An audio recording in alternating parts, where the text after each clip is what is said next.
Chapter 16. The fourth day of the 5 great games arrived as all participants were currently waiting in their respective rooms.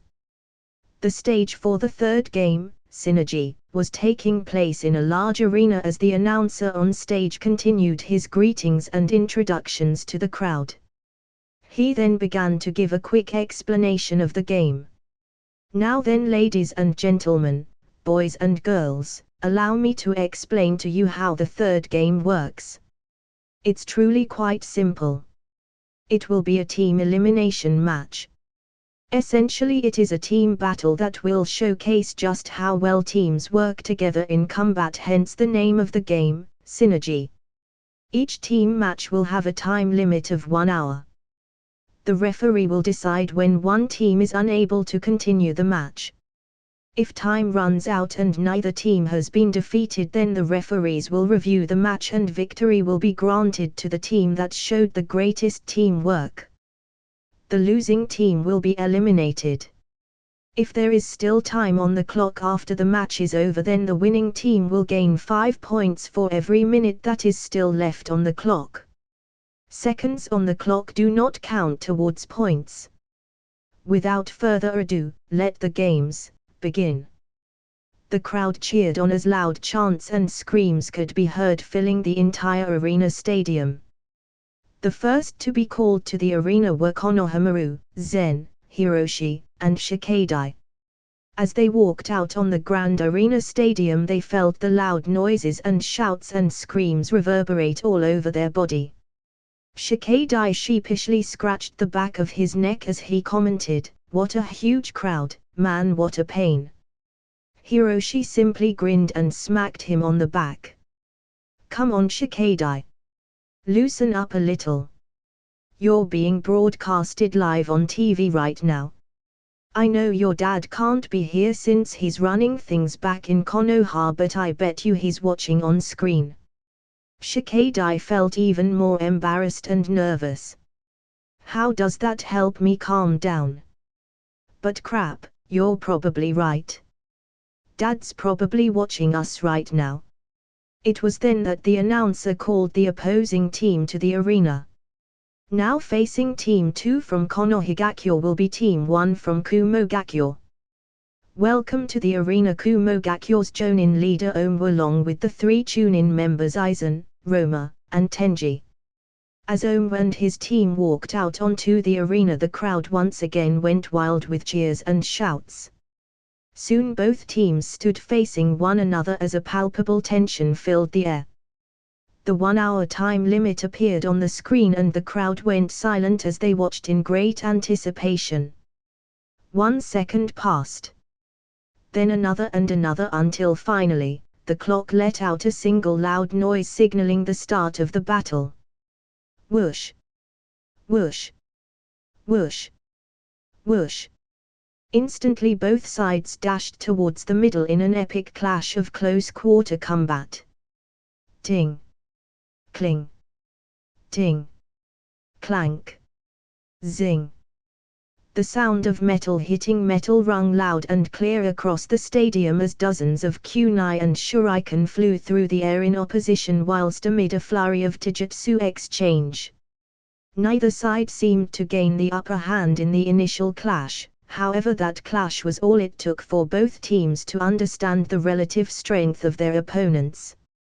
Just as both sides disengaged from one another, Zen placed his hands in the tiger sign and shouted, "Fire style, art of the dragon flame jutsu."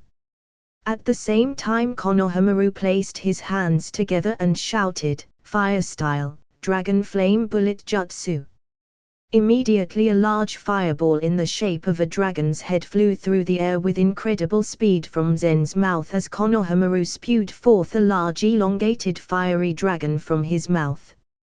Omu and Aizen were forced to jump to their left while Roma and Tenji were forced to dodge to the right in order to avoid being hit by Zen's incredibly fast fire ninjutsu. This allowed Konohamaru to aim his fire ninjutsu right at Omu and Aizen, who were now close to his vicinity. Before they could be caught in Konohamaru's attack, Aizen formed her hand signs and shouted, "Water style, water wall jutsu." A giant veil of water appeared just in time to intercept Konohamaru's fire style, creating a giant misty veil of white steam that surrounded them from the clash. Hiroshi quickly placed his hands together and shouted, "Wood style, wood wall jutsu." A giant thick wooden wall quickly rose up from the ground right in the middle of the arena, keeping Ouma and Aizen on one side whilst keeping Roma and Tenji on the other, effectively splitting them up. Hiroshi then created a small tunnel in between his wood wall unbeknownst to the opposing team, letting Shikadai dash inside. Konohamaru then quickly formed a shadow clone, making it transform to look like Shikadai. Finally, the white steam that was created from the fire and water clash from earlier dissipated, letting Ouma and Aizen see again. Konohamaru and his Shikadai clone left to keep them preoccupied whilst Zen and Hiroshi dashed to the other side of the wall to face off against Tenji and Roma.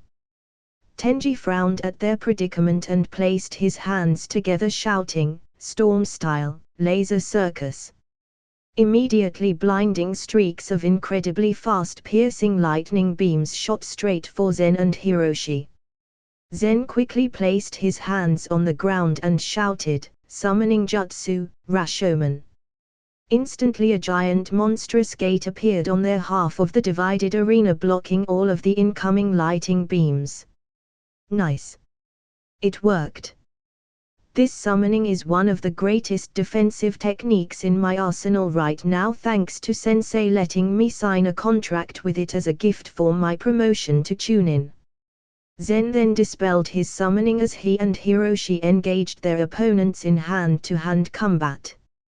Tenji and Roma greatly felt the pressure weigh down on their shoulders as they realized just how much Zen and Hiroshi had held back during their initial exchange from earlier. As the fight between them continued on, the gap between not only the teamwork between Hiroshi and Zen, but the sheer individual skill level that they were at compared to Tenji and Roma began to show more and more. At that moment Zen formed the hand signs of rat, tiger, dog, ox, hare, and tiger, shouting, "Fire style, phoenix flower jutsu."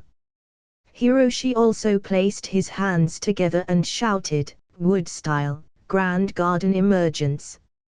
As a barrage of flaming fireballs flew through the air and a bunch of wooden bushes, trees, and vines erupted beneath the ground, Tenji and Roma were left with only one path open to them. For some odd reason, a path by the giant wooden wall Hiroshi created earlier was left untouched by their attack, but placed under the pressure of Hiroshi and Zen's fierce attacks, they didn't have much time to think about it, and their body just simply dashed in that direction to avoid being ensnared and hit. However, Hiroshi smirked as he was monitoring everyone's position with his Bakugan. He immediately created a thin long opening along the bottom of his wooden wall. Shikadai, who was currently hidden within the hollow wooden wall, smirked as he knew that this meant Konohamaru, Zen, and Hiroshi had successfully lured Ouma, Aizen, Tenji, and Roma near his position. He immediately formed the hare hand sign and said, "Shadow Possession Field Jutsu." Instantly, with Shikadai in the center, a large circular shadow spread out from beneath him and out onto the arena surface, capturing everyone within its area of influence. Ouma, Aizen, Tenji, and Roma didn't even have a chance to counter. Ouma gritted his teeth as he struggled to move but couldn't as he stared at Konohamaru and Shikadai questioningly. How? This is the jutsu of the Naruto clan, but how are we captured when he's right behind you? Konohamaru smirked as the Shikadai behind him disappeared. The steam created from our clash of fire and water jutsu prevented you from seeing me create this shadow clone and transforming it into Shikadai. Just as the steam dissipated, you saw Zen and Hiroshi leave to the other side of the wall to engage your teammates Tenji and Roma. Since you accounted for all four of us, you assumed we had just wanted to turn this into a 2-on-2 battle, however that was never our intention from the start. It's a team battle after all. We fight as one. It was then that the wooden wall was dispelled, revealing Shikadai inside as he smirked and said, "Shadow Possession Jutsu, complete." The referee immediately declared Kono Higakyo's team to the victor. The clock stopped ticking and the crowd erupted in a frenzy of loud cheers. In the end the clock stopped at 26 minutes. It had only taken 34 minutes for them to defeat Kumo Gakyo's team, granting them a total of 130 points. The matches that followed were between Konoha's Team 1 vs. Iwa's Team 1. Iwa's Team 2 vs. Suna's Team 1. Kiri's Team 1 vs. Suna's Team 2. And Kiri's Team 2 vs. AME's Team 1. After one exciting battle followed by another, the end of the third game, Synergy, finally came to a close. The overall final results of every passing team's score were broadcasted live across the world. Suna's Team 1 was currently in the lead with a total of 450 points, followed by Konoha's Team 2 with 430 points. In third place currently was Iwa's Team 1 with 420 points, followed by Kiri's Team 1 with 415 points. And lastly AME's Team 1 held a solid 400 points. After the game the festivities continued and the day ended peacefully without any major incidents. The next morning marked the beginning of the fifth day of the games and also the start of the fourth game, Skill. Just like the other day, this game was also held in the large arena stadium. While all participants were waiting in their rooms, the announcer on stage gave the introductions to the game. Now, ladies and gentlemen, today marks the beginning of the fourth game, Skill. Yesterday you were able to witness the remarkable capabilities of each shinobi as a team, however today you will be able to witness the individual skills and abilities of Jonin and Chunin. Today's game will consist of individual matches instead of team matches. The Jonins of each team will be placed in one bracket whilst the Chunins in another. And just like yesterday, should one lose in the match then they will be eliminated. This will not be a team elimination, but rather an individual elimination. Once again there will be a time limit of 1 hour. A victory will gain one a total of 25 points. Now because there are 5 teams remaining, by random 2 teams shall face off against one another whilst the other 3 teams will be placed in a 3-way match. Those placed in the 3-way match will have an extra 30 minutes added to their battle time for a total of 1 hour and 30 minutes. Now without further ado, randomization, begin. Whoosh. Instantly the random generator on the screen flashed by each of the team numbers for a good 10 seconds before the outcome was revealed. Beep. With that the teams facing off one another in the individual matches were shown. It would be Konoha's Team 2 against Kiri's Team 1, while in the 3-way match would be Iwa's Team 1, Suna's Team 1, and AME's Team 1. Ladies and gentlemen, there you have it.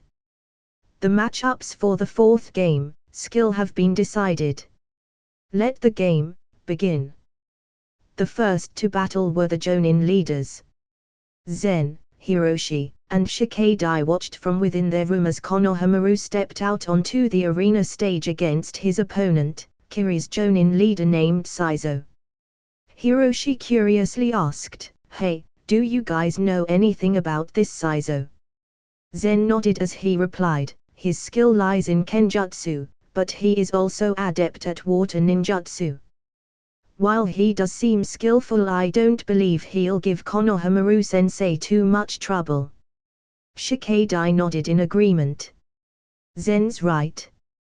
When I watched the matches that Kirigakyo was in, the Jonin leader Saizo didn't give me an impression that he was stronger than Konohamaru-sensei. His skill with the sword is greater, but ninjutsu-wise I think Konohamaru has him beat. On top of that, Konohamaru-sensei has that summoning monkey that can transform into a staff. He still hasn't used it yet. So if we talk about weapon handling, then Konohamaru-sensei has his own specialty. Just as they predicted, with just about half an hour left on the clock, Konohamaru claimed his victory, gaining their team a total of 25 points whilst Saizo was eliminated. The next match was a three-way battle between the Jonins of Tsunagakyo, Iwagakyo, and Amigakyo. Tsuna's Jonin leader was the Taijutsu specialist Shura. Iwa's Jonin leader was Akatsuchi and Ame's Jonin leader was named Zeshin. As Hiroshi, Shikadai, Zen, and a now returned Konohamaru watched the match, they couldn't help but think the same thing. Tsuna's Jonin leader Shura is strong. His taijutsu is definitely no worse than Rock Lee's. After approximately 55 minutes into the match, Shura was declared the victor, gaining Tsuna's team 1 total of 25 points. The matches then turned over to the Chunin individual battles as the announcer shouted in excitement, "Now let us welcome to the stage Konoha's team 2 Shikadai and his opponent, Kiri's team 1 Hozuki Shinjetsu." The crowd once again began to cheer in excitement as the two young shinobi appeared on stage. As Shikadai stood on his side of the arena field, he took a moment to take in the appearance of Shinjetsu. He took note of Shinjetsu's shoulder-length white-colored hair that was tied in a low ponytail behind him. His hair had a faint tint of red to it. He had crimson eyes and pointed shark-like teeth. Shinjetsu wore a sleeveless navy blue-colored shirt with white-colored pants and donned a navy blue-colored belt on his waist. Attached to his belt was a white-colored water bottle, and on his back hung a giant Buster Great Blade. Shikadai noted that Shinjetsu was probably a year older than he was. He was tall as well. At least taller than he was. After finishing his observation, Shikadai couldn't help but feel a formless pressure weighing down on him and immediately knew that his opponent was incredibly powerful. Unfortunately, he didn't have any more time to contemplate as the timer began its countdown, signaling the start of the match. He instantly activated his shadow possession jutsu, creating a dark shadowy line that stretched across the arena towards Shinjetsu, who simply stretched out his hand in the shape of a gun and said, "Water gun." Shikadai widened his eyes in shock as he saw a water droplet form on the tip of Shinjetsu's pointer finger before shooting straight at him with an incredible speed. Shikadai instantly stopped his jutsu and leaned to the side, dodging the attack. However, he took note that although the water droplet was small, it contained a frightening amount of piercing power. He didn't have any time to think as he heard Shinjetsu shout, "Water style, water Gatling gun jutsu." Shikadai ran, dodging left and right, hoping to make Shinjetsu's attack harder to aim at him as a barrage of powerful water droplets shot out from Shinjetsu's right hand. Shikadai gritted his teeth, knowing he was in a tough spot. Damn it. He obviously watched our match and knows that I use the shadow possession jutsu, and in order for it to work I have to be still. If he just attacks from afar, then I stand no chance in catching him. He was snapped out of his thoughts as his right leg was pierced through by a water droplet. Gah! Shikadai gasped in pain. He immediately knelt to the ground and threw out a kunai-attached paper bomb towards the rest of the incoming water droplets. Boom! The force of the explosion was enough to disperse the rest of the attack. TCH. Now I wish I asked my mom to teach me more of her wind-style jutsu. That would be incredibly helpful right now. Just as Shikadai was going to try a different tactic, he froze as he felt the cool edge of Shinjetsu's giant blade resting by his neck. "It's a shame you were the one chosen to fight me. I admire your skills and intelligence, however an open battlefield like this one is disadvantageous to you." Shikadai let out a sigh as he continued clutching his right leg that was pierced through and replied, "Heh. Even if it wasn't an open field terrain, there's no telling if I would have won. You're strong. I could tell that much." I concede. Shingetsu smirked amusedly and nodded, accepting Shikadai's verbal declaration of defeat, and strapped his giant sword back behind him, ending the match. A medical unit immediately rushed out to tend to Shikadai's wound as Hiroshi, Zen, and Konohamaru ran over to the nearby medical wing to console him. Shikadai, are you all right? Hiroshi asked concernedly. He just let out a disappointed sigh. Yeah. It's not a terrible wound. I'm sorry guys. I lost. Hiroshi smirked and patted his shoulder. Don't sweat it. We don't care about that. I'm just glad you're all right. It couldn't be helped. That guy Shingetsu was crazy good. You just relax now and leave the rest to us. Shikadai smirked at Hiroshi's words and nodded. All right. Then I'll do just that. Go get him. MN. Zen and Hiroshi nodded in response. The next to be called onto the arena was Zen, and the opponent he would face was named Rya. As they both stood there on the stage, Rya couldn't help herself from ogling Zen a little as she asked, your name is Zen, right? You wouldn't happen to be single, would you? At hearing Rya's question, the image of Ira flashed by Zen's mind, so he responded, not interested. Rya pouted. So you're single then, how about we make a bet? If I win then you date me, and if you win I'll give you a kiss on the cheek. Zen could only feel a bit lost after he heard what the wager was. How in the world does that benefit me in any way? What if Ira gets the wrong idea? She's here watching the games, right? Wait, I heard she's been spending time with Kon these past couple of days. Don't he tell me that she likes him? Right, what if she doesn't even like me? And what am I even thinking? She's Sensei's daughter. How would Sensei see me? How could I do that to him? He was snapped out of his thoughts as the time began counting down at that moment. Rya smirked at Zen's lack of response to her wager. I'll take that as a yes then. The bet is on. She quickly unsheathed the katana on her waist and performed a horizontal slash, however she frowned as she noticed that Zen didn't even try to dodge. He simply stood there as his hand slightly twitched by his side. Then, her blade cut right through Zen's waist, however she widened her eyes in shock as Zen's body split right in half before turning into a dozen crows that flocked around her. Jigenjutsu. No, wait. Crow clone. Before she could formulate her next thought, the crows flew straight down at her. She quickly shouted, "Release!" Instantly those crows flying towards her revealed their true nature as shuriken. She grasped her sword tightly and expertly swung, deflecting and defending every strike. Heh! So you were crafty enough to somehow pull a genjutsu and crow clone technique on me, huh? Not bad, but you'll have to do better than that. You see, I'm also a genjutsu speci, huh?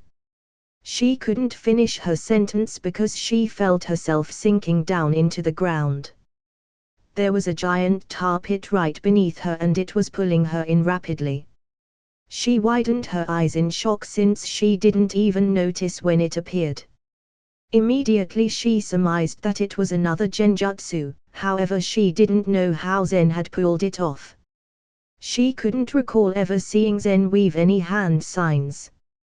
She quickly performed another genjutsu release, however she was shocked at this very moment because it didn't work. The sinking tar hole continued to pull her in. At this point she was already neck deep and she panicked. Ah! Nuu! Stop! Please! Stop! Help! Raggghhhh! She had finally been completely consumed by the sinking tar hole. The entire audience in the stadium simply widened their eyes in shock and confusion as they didn't quite understand what had happened. At one moment Rhea had unsheathed her sword and dashed at Zen, but before she even reached him she simply stopped dead in her tracks and stood completely still in the middle of the arena.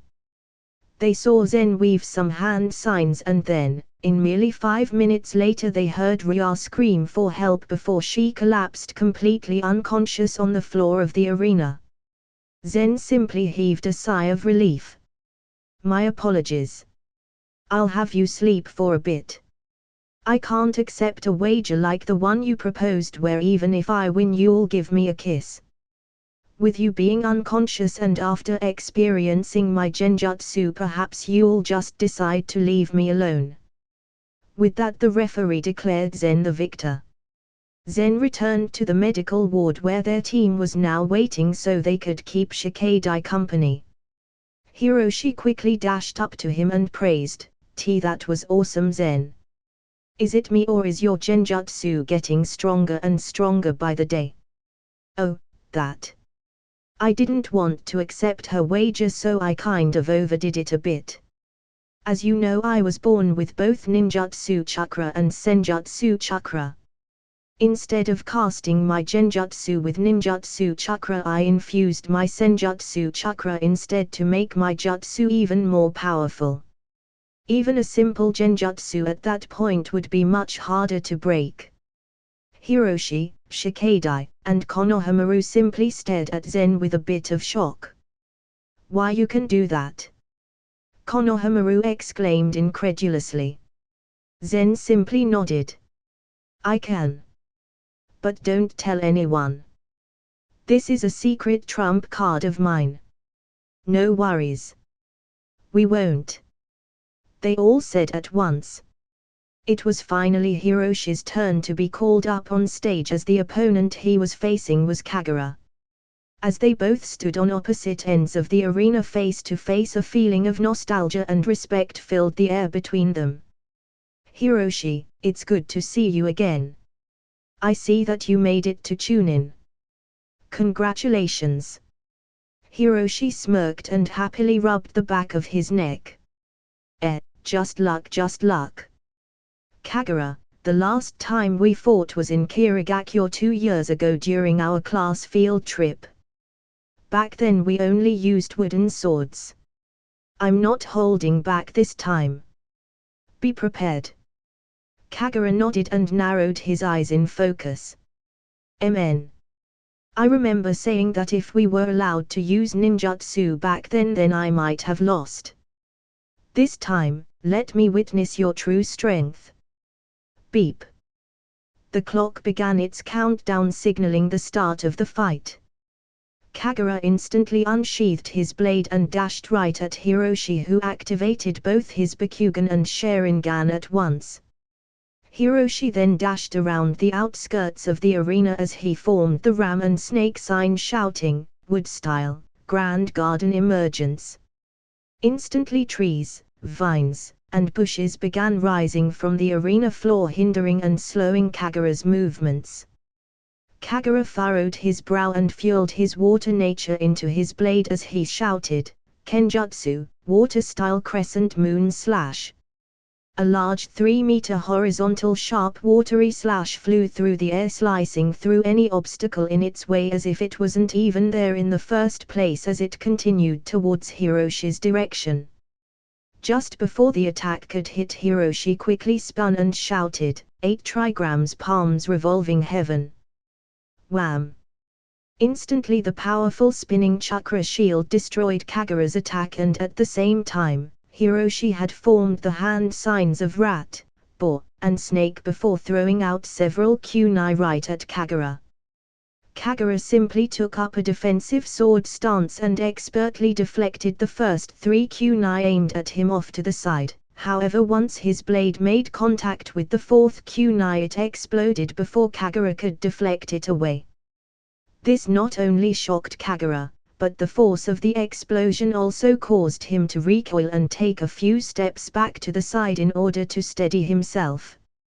It was then that Kagura realized the few steps he took to restabilize himself was a grave mistake, as he had fallen into Hiroshi's trap, but it was too late. The kunai that he deflected earlier to his right side was now near him and exploded at that moment. The force of that explosion caused Kagura to fly uncontrollably to his left side through the air, but that only brought him closer to the kunai that he deflected to his left side earlier, and it was then that one exploded. Boom! Kagura was jostled through the air by the explosions.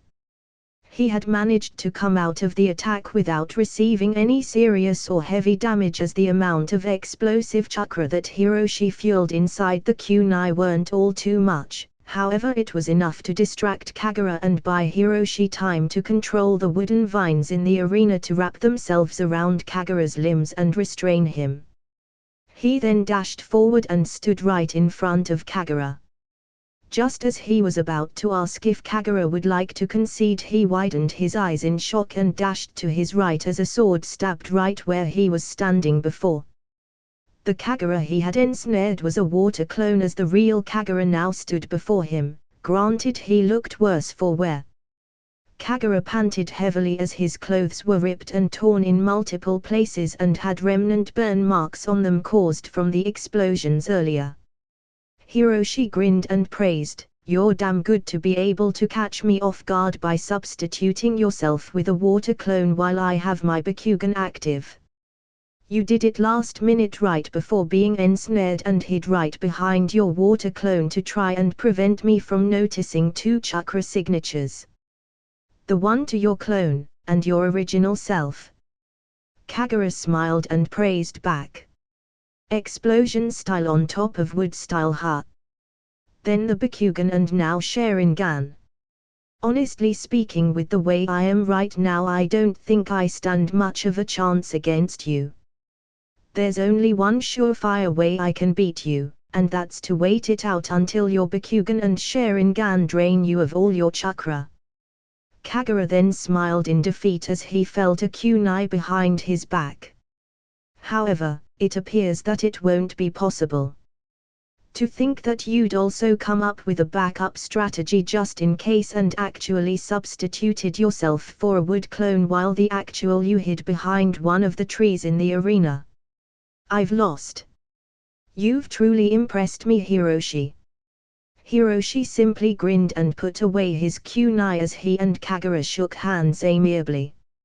I was just lucky this time. I had to show some results or I'd put the training my dad gave me to shame. Kagura nodded and smiled back. Looks like I need to train harder as well. The next time we meet, Hiroshi, may be when I officially wield Hiramekaya as one of the 7 ninja swordsmen of the mist. Amen. I'll be looking forward to that day. With that, the end of the match between Konoha's Team 2 and Kiri's Team 1 ended. The total points they accumulated were 75 from the 4th game, whilst Kiri's Team 1 gained 25 points from the win Shinjutsu obtained against Shikadai. The 3-way battle between the other teams began soon after. Kaito from Iwa, Lirin from Suna, and Zosa from AME fought in the first round, ending with Kaito's victory granting Iwa's Team 1 with 25 points. The next 3-way battle was between Ishin from Iwa, Enrei from Suna, and Kento from AME, ending with Kento's victory granting AME's Team 1 with 25 points. And the last 3-way battle was between Genma from Iwa, Shinki from Suna, and Reima from AME, ending with Shinki's victory granting Suna's Team 1 with 25 points. All in all, the total points that each team accumulated after the end of the 4th game was 505 points for Konoha's Team 2, 440 points for Kiri's Team 1, 445 points for Iwa's Team 1, 500 points for Suna's Team 1, and 425 points for AME's Team 1. Since the fourth game was a singles elimination round, the individuals that weren't eliminated and allowed to continue to the fifth game were Konohamaru, Zen, and Hiroshi from Konoha's Team 2. Only Shinjetsu from Kiri's Team 1 made it through. From Suna it was the Jonin leader Shira and Shinki. From Iwa only Kaito passed. And finally from Ame it was Kento who passed. Currently Kaito, Kon, Kimimaro, Kurotsuchi, Asuka, Haku, Akane, Ira, Hiroshi, Zen, Izaya, and Hanabi were seated along a large round table in a restaurant celebrating Kaito, Hiroshi, and Zen's victory in the fourth game. While everyone was busy discussing and eating, doing their own things, Kon grinned and passed some cooked meat over to Ira as he said, "Here, have some of this. It's really really good." Ira simply nodded and responded with a thanks. However, Zen slightly flinched as he watched their interaction. An hour later into the feast, and Zen couldn't bear to watch anymore, so he silently excused himself and took a break as he left the room and stood outside on the restaurant balcony. Ira took notice of Zen's strange behavior and raised her eyebrow in curiosity. She turned to her left and found that Asuka still hadn't returned from her trip to the bathroom, so she made an excuse to go check up on Asuka. As she got up from the table and left the room, she walked around the restaurant a bit looking for traces of Zen. As she was walking down the hallway and looked out the window, she took note of Zen's presence outside on the balcony across the other side, so she made her way over there. Just as she was about to turn the corner that led to the balcony, she paused and waited as she saw Asuka walk to the balcony. Zen took note of Asuka's presence but didn't say anything as he continued to look out towards the festival lights that glowed in the dark of night. It was then that he heard Asuka's voice. "What are you doing out here?" Zen took in a deep breath before responding, "Nothing."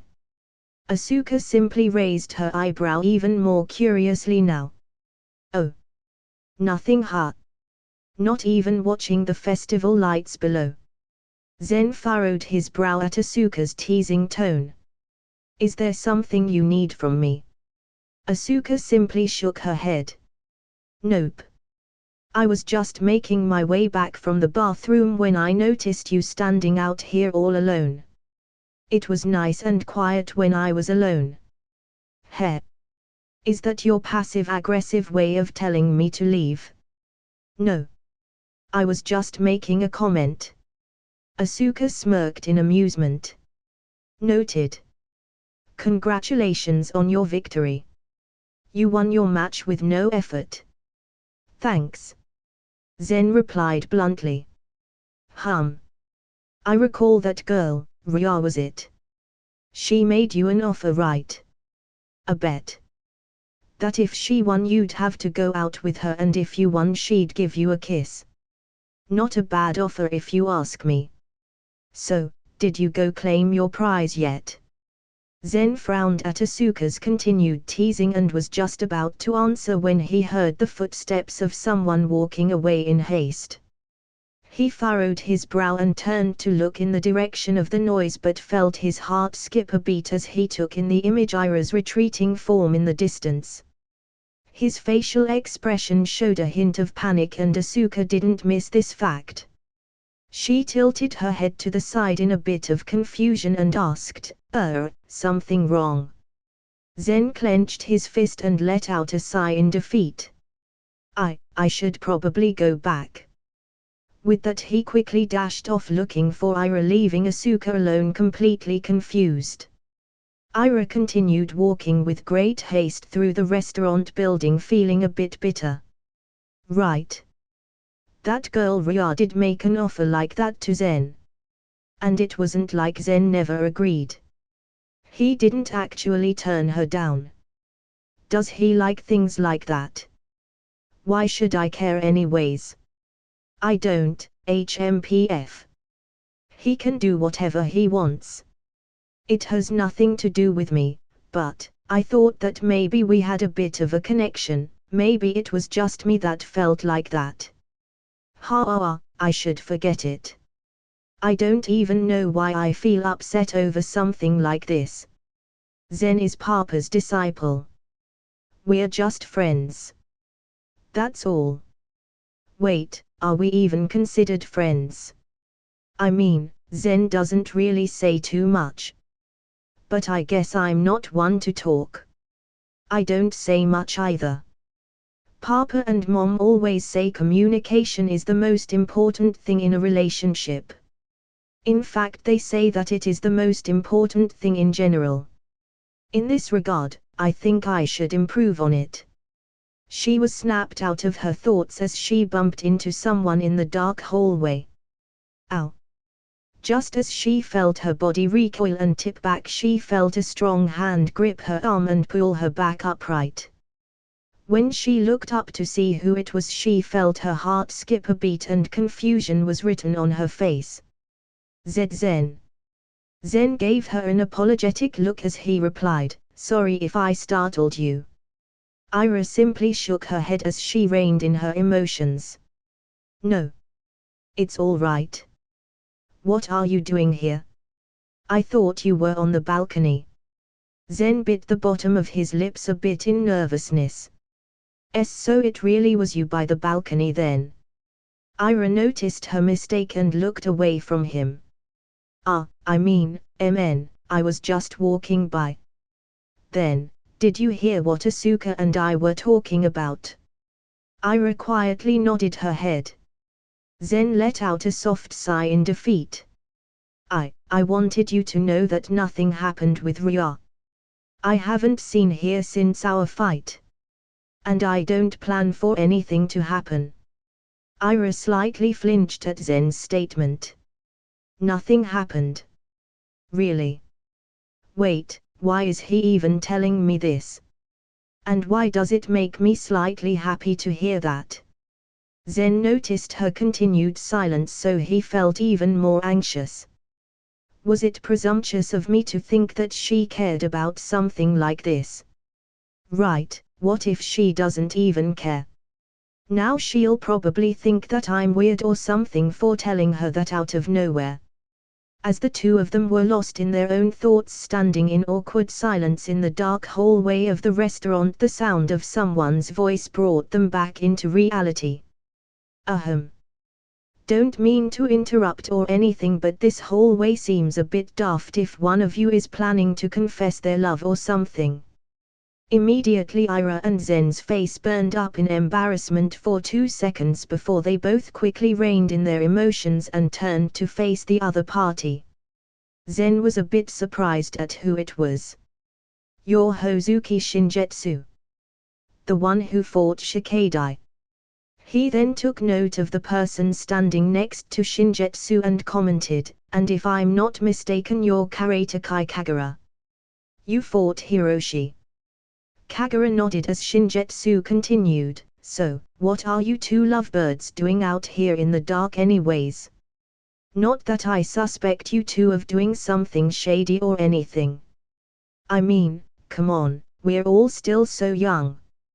You both might want to wait until you're a bit older to do any funny business." Ira crossed her arms and replied indifferently, "HMPF. We're just talking. That's all." Shinjetsu just snickered and laughed amusedly. "Since you didn't deny that you're a couple, then I was spot on, huh?" Ira and Zen wanted to retort and say something, but they found themselves in a difficult spot because they had the same thought at that moment. I don't really dislike the sound of that, but what do I reply with?" Kagura noticed the difficult position Shinjetsu put the two Konoha shinobi in, so he quickly interjected, "Ahem. Shinjetsu and I are here to meet with our teammates. We're having dinner on the 5th floor in a private room. Are you both here meeting with someone as well?" Ira and Zen inwardly breathed out a sigh of relief at Kagura's change in topic as Ira responded, "We're here with our own party. We should probably head back. I hope you both enjoy your dinner." With that she walked off. Shingetsu simply shrugged his shoulders in amusement before walking off himself, leaving only Kagura and Zen. It was then that Kagura stood right by Zen and asked in a soft voice, "You like Ira, don't you?" Zen slightly flinched at Kagura's straightforward question, but he couldn't deny that Kagura was right. Kagura took note that while Zen didn't say anything, he also didn't deny what he said, so he let out a soft sigh and continued, "I see. Then I guess we'll be rivals." Zen turned to look at Kagura seriously as Kagura simply said, "I like her too. So, good luck." Zen frowned as he watched Kagura walk off into the distance. TCH. So that's how it is. I never knew I had so much competition. Fine. I was holding back before because Ira was Sensei's daughter, but, forgive me Sensei, you said that you hoped I would one day find someone I could give all my love to. I think that person could be Ira. After all these years I finally found her again. The one person who I can forget all my pain around. I won't lose her this time. He took a deep breath as a newfound determination reflected in his eyes and walked back to their room. He took note that Asuka had already returned from earlier and was seated on Ira's left side, so he quietly made his way over and took a seat on Ira's right side. Asuka took note of this and inwardly snickered amusedly to herself. Oh. He, could it be, don't tell me. When he said that he was going back to the room and left the balcony, he actually went to find Ira. No wonder they both returned after I did. Does Zen like Ira? Mwahaha. Ira, I'm not letting you off the hook either. I'm definitely going to make you tell me what went down between you two. Asuka was snapped out of her thoughts as she noticed Kon about to pass some more meat to Ira, so she smirked mischievously and took the plate of meat right from Kon's hands before Kon had the chance to say anything to Ira. Hey. Asuka, what are? Asuka quickly cut him off as she said, this stuff is good. Thanks, Kon. Oh, can you pass the sauce? Kon simply stared dumbfoundedly at Asuka, however she couldn't care less as she ate in silent amusement. Don't say I'm not helping you both out, Ira, Zen, I can only do so much on my own. The rest of the dinner went smoothly for the most part. Kon ended up giving in to Asuka's antics and simply resigned himself to watching Zen and Ira talk amiably and share plates of food. Kaito could only shake his head in amusement at everyone's silliness as he and Hiroshi simply enjoyed their food and conversations. The next day early in the morning, all the participants gathered at the designated location known as the Grave Canyon. It was so named because deadly wars were fought here in the ancient past and bones and fossils filled the gorge. Stone trees and rocky hills strewn about the area creating a rough terrain, and several rivers flowed through the ground. Currently all participants were separated as they each followed an Iwagakure staff member to a different spot along the Grave Canyon. The announcer for the fifth game then began his greeting. Welcome everyone to the last and final game of the 5 Great Games competition. This game is called, To Be Shinobi. It is so named because this is the final game. And for all those to make it this far proves that they are truly someone who strives to be a great shinobi. To survive the first game unsealing of the scrolls and show that they can strategize, plan, infiltrate, distract, deceive, and succeed in their goal. To survive the second game, the hidden gems, and show that they can track, find, hunt, defend, attack, and have within them the quality to show mercy to their opponents. To survive the third game, synergy, and show that they can adjust their strength and battle styles and formulate strategies with others in a cohesive way. To survive the fourth game, skill, and show that they, as an individual, have honed their abilities and their craft to incredibly high levels and have not neglected personal training. And now, finally, It is only right that all those remaining participating in the fifth game show us all what it is to be Shinobi. The crowds all over the world watching the broadcast and all those seated outside of the Grave Canyon shouted in cheers and excitement for the final game to begin.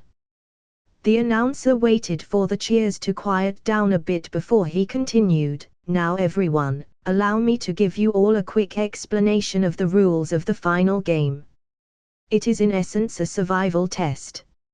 Every remaining participant will be entering the Grave Canyon in different areas. They each will be carrying a scroll.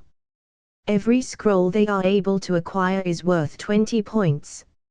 Obtaining the scroll of someone on your team does not count towards any points. Should one lose their scroll, then they will automatically be eliminated. For every hour that an individual is able to remain within the game, they will gain 10 points. The game will last for a total of 6 hours or until there is only one individual remaining. If there is only one individual remaining when the time of 6 hours comes to a close, then that individual will be granted 100 extra points. Once the game is over, the total overall points of all the games will be added and the first, second, and third place victors will be announced, with the first place victors having their names recorded down in the 5 Great Games Hall of Fame. Now, with all of that out of the way, let the game begin. The crowd once more cheered incredibly loudly with excitement as all the participants were now allowed to enter the Grave Canyon. The remaining participants included Konohamaru, Zen, Hiroshi, Shura, Shinki, Shinjetsu, Kaito, and Kento. As Hiroshi was running through the area observing the terrain of the Grave Canyon, he took note of the many bones and fossils strewn about all over the ground. However, he quickly felt something off and instantly jumped in the air, dashing behind a giant boulder before he could get pierced by a bone spear. He smirked and quickly activated his Bakugan as he said, "Nice try, Kaito. You almost got me. Your mistake was your disguise. You tried to mask yourself as one of the many bones and fossils around the area to catch people off guard right in the open. However, your bone disguise was too new looking. You forgot to use the transformation jutsu to make it look more aged." Kaito clicked his tongue and slowly walked towards Hiroshi's location as he replied, "You're still as observant as always, Hiroshi. How about you come out FR?" Before Kaito could finish his sentence, he widened his eyes in shock and quickly dashed out to his left, dodging an iron sand spear that was aimed right at him. He then turned to look where the attack came from and smirked. "Well, this is unexpected. So you're here too, huh? Shinki." At that moment Shinki appeared in the area as his iron sand floated around him. "Nicely dodged, Kaguya Kaito. I saw your battle in some of the earlier matches. You are definitely worthy for me to test my skills against." He then turned to look at Hiroshi, who had now come out from his hiding spot behind the boulder, and commented, "Hiroshi, you and I still have a score to settle. The match we fought last time back during the tune-in exams were interrupted. I can't fathom how you had lost to Boruto." Hiroshi simply let out a sigh and awkwardly rubbed the back of his neck. "Ha ha, let's not mention how I lost. It's embarrassing. Still, how am I so unlucky? Encountering Kaito and now you, Shinki. You know, not even 15 minutes has passed yet. We still have more than 5 hours to go. You both sure you want to do this now? I really feel this isn't going to be an easy fight." Instead of giving Hiroshi an answer, Shinki simply made his move and struck with an iron sand fist. Hiroshi immediately responded by creating a wooden golem fist, and like deja vu during the tune-in exams, they began a fierce boxing competition. Kaito decided he'd sit back and watch, letting them both waste their chakra first. However, he frowned and quickly shouted, 8 extreme fists, 7th fist of splitting. Bam! Bam! He quickly knocked away a giant wood golem fist attack from Hiroshi and the iron sand fist from Shinki. Phew, I take it that you both won't let me sit this one out. Once again, instead of anyone answering him, they simply attacked. Kaito could only clench his teeth, and their battle quickly turned into a three-way boxing match. Shinki and his iron sand fists, Hiroshi and his wooden golem fists, and Kaito with his 8 extreme fists. Zen walked around the Grave Canyon along the river as he took note that an hour had already passed. The Grave Canyon is big, but it's not so spacious that I wouldn't have run into anyone by now. Unless everyone has already run into someone else and are currently engaged in a battle somewhere, all except me. Since an hour has passed by already, everyone still in the canyon should have automatically received 10 points, 5 more hours to go.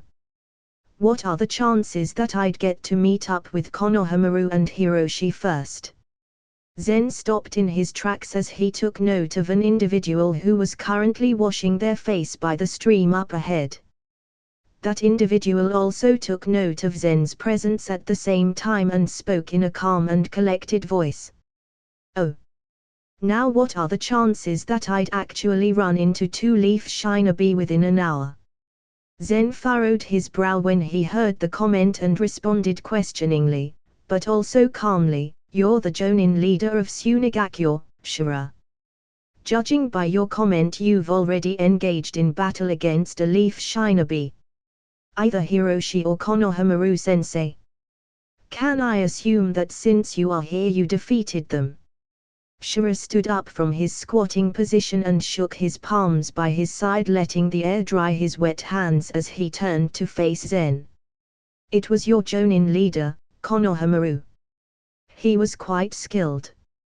I'm sure it won't be too long before he's grown to a level beyond even me. I see, that still doesn't change the fact that Konohamaru-sensei was defeated by you in the end. That means you are currently stronger than him. Shura didn't deny Zen's statement as he took a moment to gauge Zen's strength, however he could only narrow his eyes in a bit of confusement. I'm usually pretty good at reading people's strengths, however you're a bit interesting. At times I feel like I can approximate your strength, but in another moment it feels like your strength fluctuates. Well, I already fought a Konoha shinobi already. If you want, you may pass. I won't stop you. A minute passed between them before Shura raised his eyebrow questioningly at the fact that Zen hadn't moved an inch. I take it that you wish to battle then. Zen activated his Sharingan at that moment, greatly shocking Shura as Zen answered him. Since you took Konohamaru-sensei's scroll, I shall reclaim it for him. Although I can't return it to him, in a way it shall avenge his defeat. Shura grinned at Zen's words and got in a fighting stance. Oh. You have spirit, I'll give you that. If I recall, your surname was Yagami. Not Uchiha, yet you possess the Sharingan. And your demeanor, your battle presence. It's quite dangerous. It feels almost as if I am standing along the edge of a knife, and if I'm not careful, I'll get cut. At the same time it feels as if I am staring into a bottomless abyss. A mystery. The unknown. And if I lose my focus for but an instant, then I would have to pay the price dearly. That is the presence I feel from you at this moment. Although I watched some of your matches before, I never got this feeling from you until now. I assume you're quite serious in this fight then. Zen completely focused on Shura as he simply responded, you were powerful enough to defeat 2 Jonins in the 3-way battle of the 4th game, and in less than an hour of your encounter with Konohamaru-sensei you were able to defeat him. Unless I use all the skills, knowledge, wisdom, and tactics of battle I have accumulated and learned from my sensei, then I would be unable to defeat you. Shura's expression became serious at Zen's words. I take it that Konohamaru is not the one who taught you to be a shinobi then. Your presence in combat is much too different from his. Before our battle begins, will you tell me who trained you? My teacher is Karasuma-sensei. Shura's body slightly shook in shock as his heart skipped a beat with anticipation. I see, I only know of one Konoha shinobi by the surname of Karasuma. So you are the disciple of the 6th Hokage. Then something tells me I shouldn't hold back. Boom. In less than a second of Shura finishing his sentence, he dashed straight at Zen with incredible speed and struck with his fist that held an incredible amount of force behind it.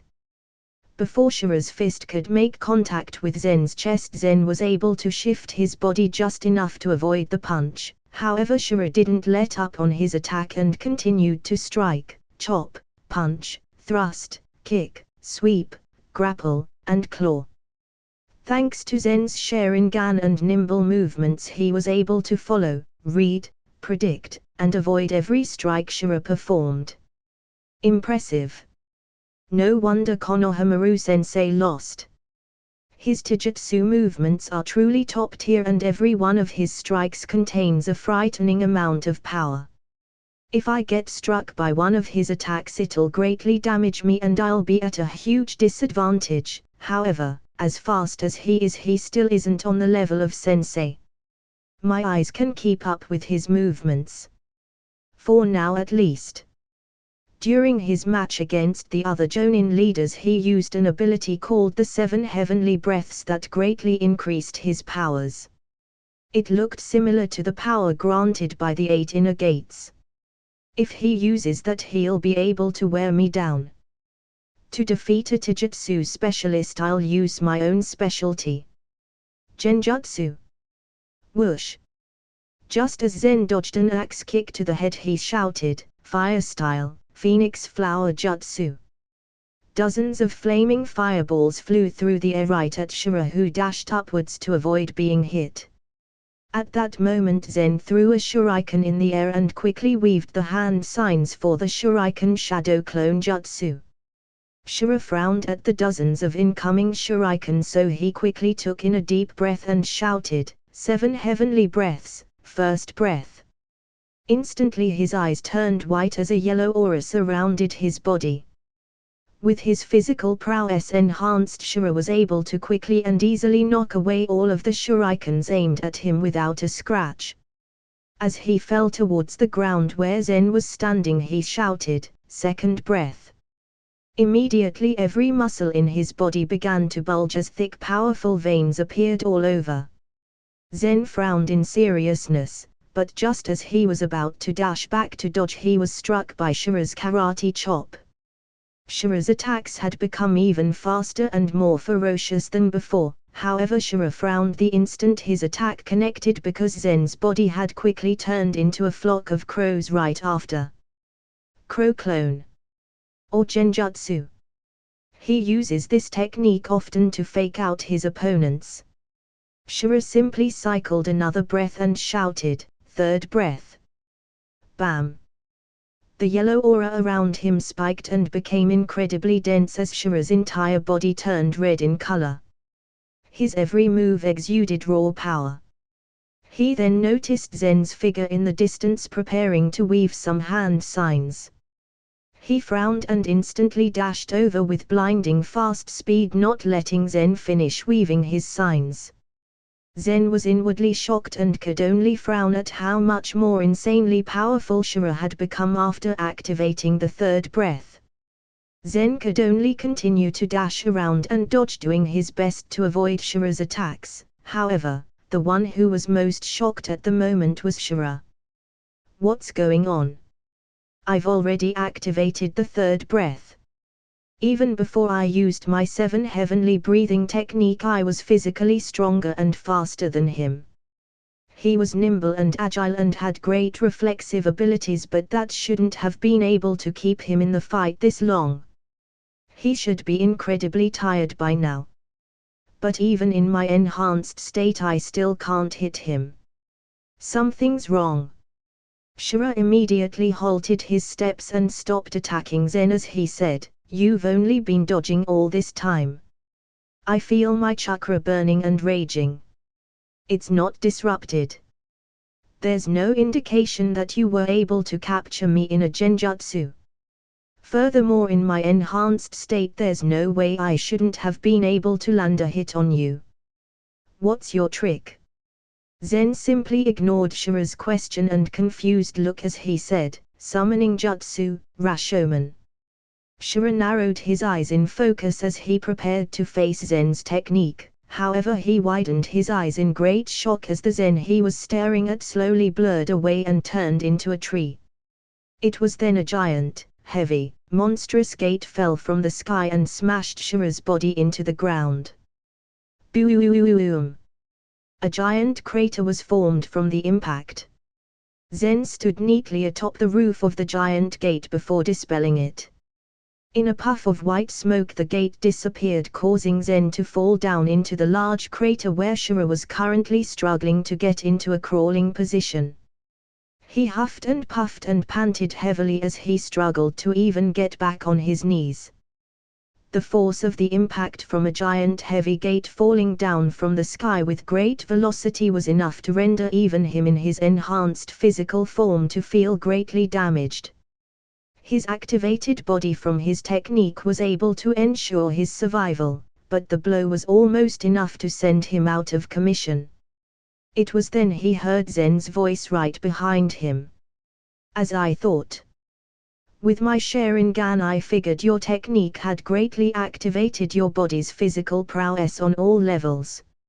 Even taking the force of the Rashomon wasn't enough to defeat you." Shura clenched his fist and twisted his body around to face Zen, throwing out the fastest punch he could muster and shouted, "It's not over yet." Bang! Before Shura's fist could even make contact, Zen's body exploded, sending Shura rolling through the air from the force of the blast and crashing into the wall of the crater they were in. At that point his 7 heavenly breaths technique wore off and he slowly faded in and out of consciousness. The last thing he saw was Zen standing before him as he let out his last words. "Exploding, shadow clone, jutsu, not bad." 888. Currently all 5 kids including Izaya were sitting in the tallest tower erected by the Grave Canyon watching the game. They had just witnessed Zen's fight against Shura and it left them feeling a bit speechless. Kurotsuchi raised her eyebrow in a bit of confusion as she asked, "6th Hokage, Zen is your disciple, correct? Explain what happened. How did Zen win? Why couldn't Shura hit him?" Izaya smiled and inwardly gave his seal of approval at how Zen defeated Shura before he explained, "It's quite simple really. Before Shura used his 7 heavenly breaths his speed wasn't fast enough where Zen couldn't react and Shura knew this, so he had to eventually use his special technique. When Zen used his Shadow Shuriken Jutsu he masked a genjutsu along with it. He pulled off an extremely well done sleight of hand against Shura. To understand how he was able to do this you'll have to know a bit about him. Zen was born in the Sage continent and possesses half Senjutsu and half Ninjutsu chakra in him. I had him practice how to control and separate these 2 energies in his body at the same time, keeping them both completely harmonized so he can learn to mold and use jutsu. He developed a knack for finely controlling his own chakra this way. When he utilized the Shadow Shuriken Jutsu he had to quickly weave the signs of ox, dog, dragon, rat, dog, boar, snake, and tiger. In those signs he masked his genjutsu, the crow illusion, susceptible clone jutsu. The signs for that jutsu are ox, rat, and snake. When his hands landed in those signs for the Shadow Shuriken Jutsu he also simultaneously infused some yin nature for his genjutsu. This is only possible for those who are well versed in genjutsu and are able to finely control their chakra. I taught him that to be a successful genjutsu user he must always have multiple plans and strategies in place to capture a target in illusions. That he should use gestures to mask the true nature of his attacks. Shura was too focused on the shurikens that he didn't even notice there was a split second where his chakra fluctuated. In his enhanced state where his chakra is burning strongly and brightly didn't help him catch the fact that he was affected by a genjutsu. He thought that his raging chakra would help keep him unaffected, however that's quite the opposite. To release oneself from a genjutsu they must first cease all flow of their chakra before flaring it up. Shura never did this. Anyways, the fluctuation in his chakra from Zen's genjutsu came and went too quickly. Most people, if they aren't experienced enough in fighting true genjutsu masters, wouldn't notice, so I don't blame Shura. After all, it's truly rare to find someone that can actually employ genjutsu in battle to such an effect. Shura was caught off guard by this. Zen managed to replace his body with a crow clone, and after it was destroyed the secondary effect of his jutsu activated. The sight of the crows and the noises they made infiltrated Shura's mind, making him less guarded against Zen's yin chakra. To Shura it just seemed like the dispersal of the crow clone was a natural occurrence, however to one who truly wishes to master genjutsu, any sight, sound, touch, feel, gesture, anything at all can become their doorway to ensnare their targets. It's all about catching your target off guard. After that Zen weaved the ram sign before Shura dashed in to attack him, activating his third breath. He wanted to prevent Zen from weaving any more hand signs, but in truth the ram hand sign was the only sign Zen wanted to weave, as it activated his next technique, the Grand Illusion, False Play Jutsu. This jutsu slowly disrupts a target's senses, allowing Zen to falsely change the surroundings around them. It makes the target fall deeper and deeper into a genjutsu. At first maybe a rock that was far away is made to look like it is closer than it was originally. The shadow of the tree becomes slightly longer than before. A breeze in the air that wasn't there before. The smell of flowers that wasn't in the air earlier. Slowly more and more things change. They begin small at first but soon become more and more pronounced. Before the target knows it, they've been ensnared in a powerful genjutsu trap. Zen's susceptible clone genjutsu made it even easier to trap Shura in this technique and would make it even harder for Shura to release himself from the genjutsu. The entire time he attacked Zen he could never land a single hit because the distance between them was actually further than he perceived it to be. That allowed Zen to gain victory. Gaara let out a sigh after hearing Izaya's explanation. I see. You trained your disciple well. To defeat Shura, your disciple is quite the formidable shinobi. Izaya just smiled. Well, it seems Zen still had it rough in that fight. Plus, I recall Shura is not skilled in ninjutsu, genjutsu, or any other forms of shinobi battle except taijutsu. If Shura had some sort of skill in utilizing genjutsu, then he may have been able to use his years of experience in battle and pair it along with his familiarity of using genjutsu to realize what Zen was doing earlier. Gaara shook his head. Even so, your disciple was skilled enough where even I had trouble catching on to his trick.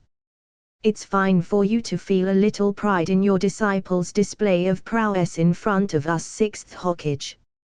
We won't take offense to it. Credit should be given where credit is due. Izaya just grinned as he did feel a bit of pride at Zen's accomplishment. 888.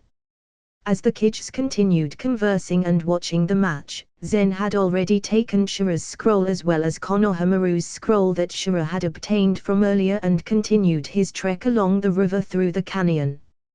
So I have 2 scrolls now, but Konohamaru's scroll doesn't count towards points since we're on the same team. That means Shura's scroll counts as 20 points. Our battle ended up taking some time. Essentially I was able to gain victory over Shura just after 2 hours had passed. That means Shura was able to gain 20 points for Tsunegakyo's team for surviving 2 hours in the canyon before I took his scroll. And although I now have Konohamaru's scroll, the fact that Shura was able to obtain it first means that he's awarded 20 points for even having possession of it. All in all he was able to earn 40 points for Tsunegakyo. He was a tough opponent.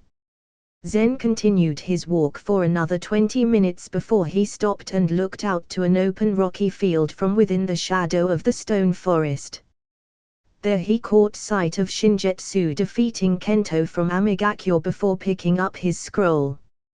Shingetsu, ha! I recall he was quite powerful. He never even gave Shikadai a chance to retaliate during their fight in the 4th game.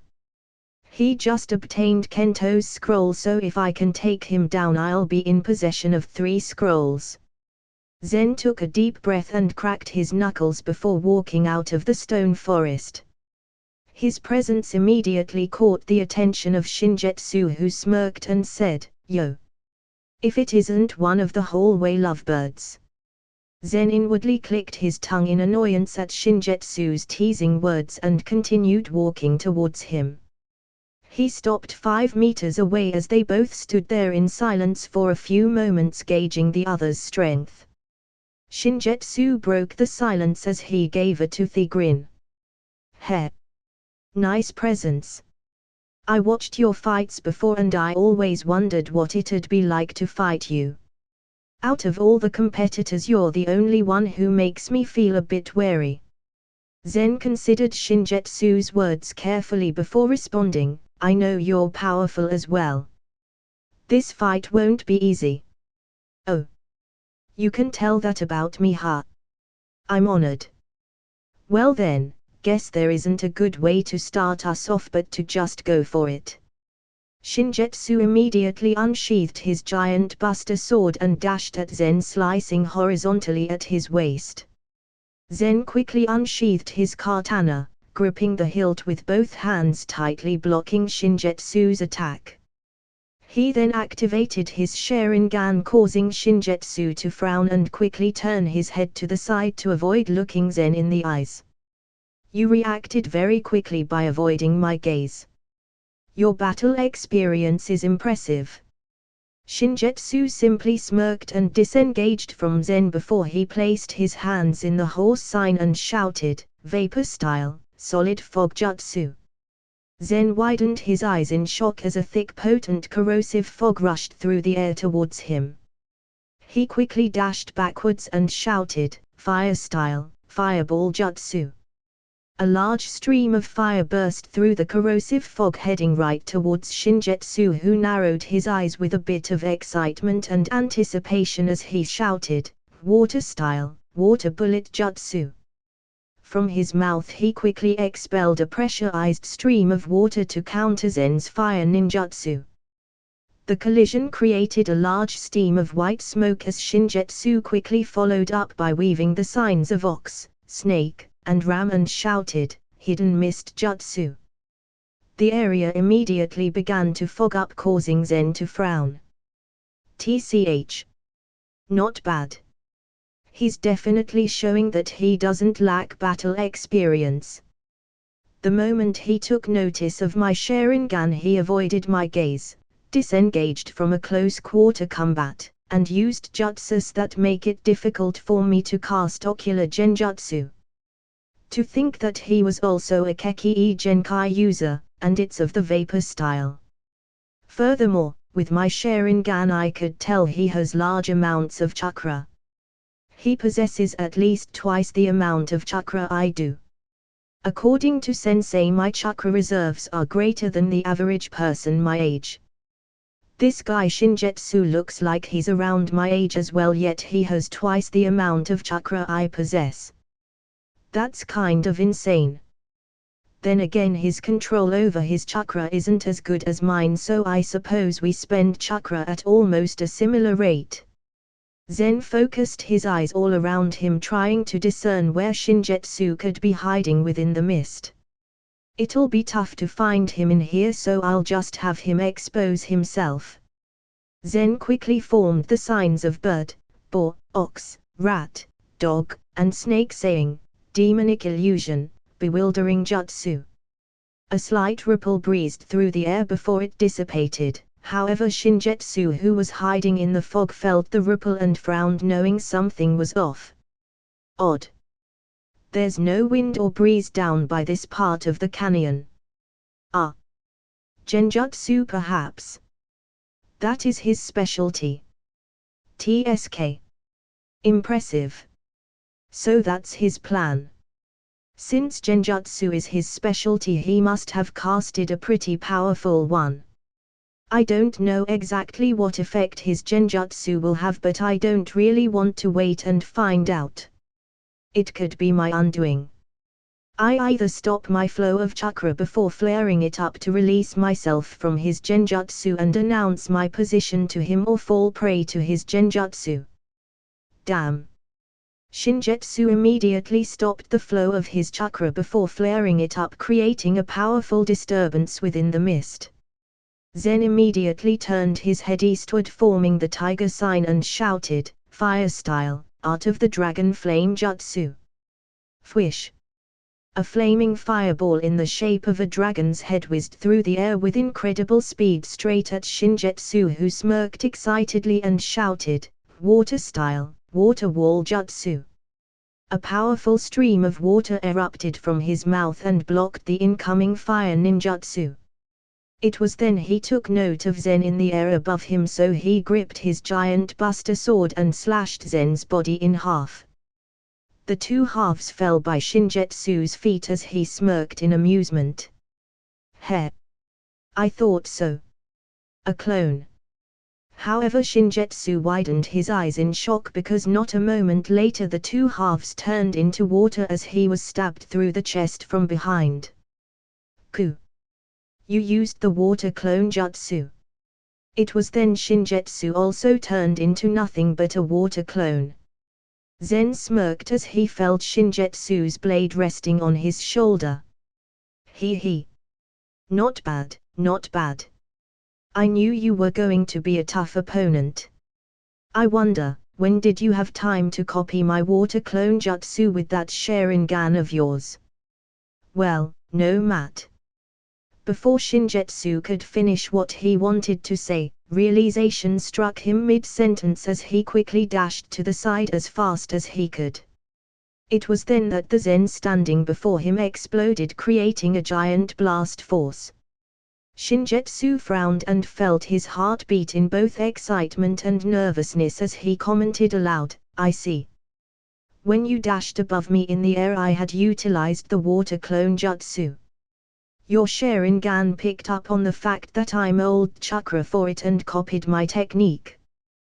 The one I slashed was a water clone. Then you reappeared behind my water clone, but in actuality you substituted yourself for a shadow clone right after the water clone, didn't you? I only just realized after I was speaking aloud to myself.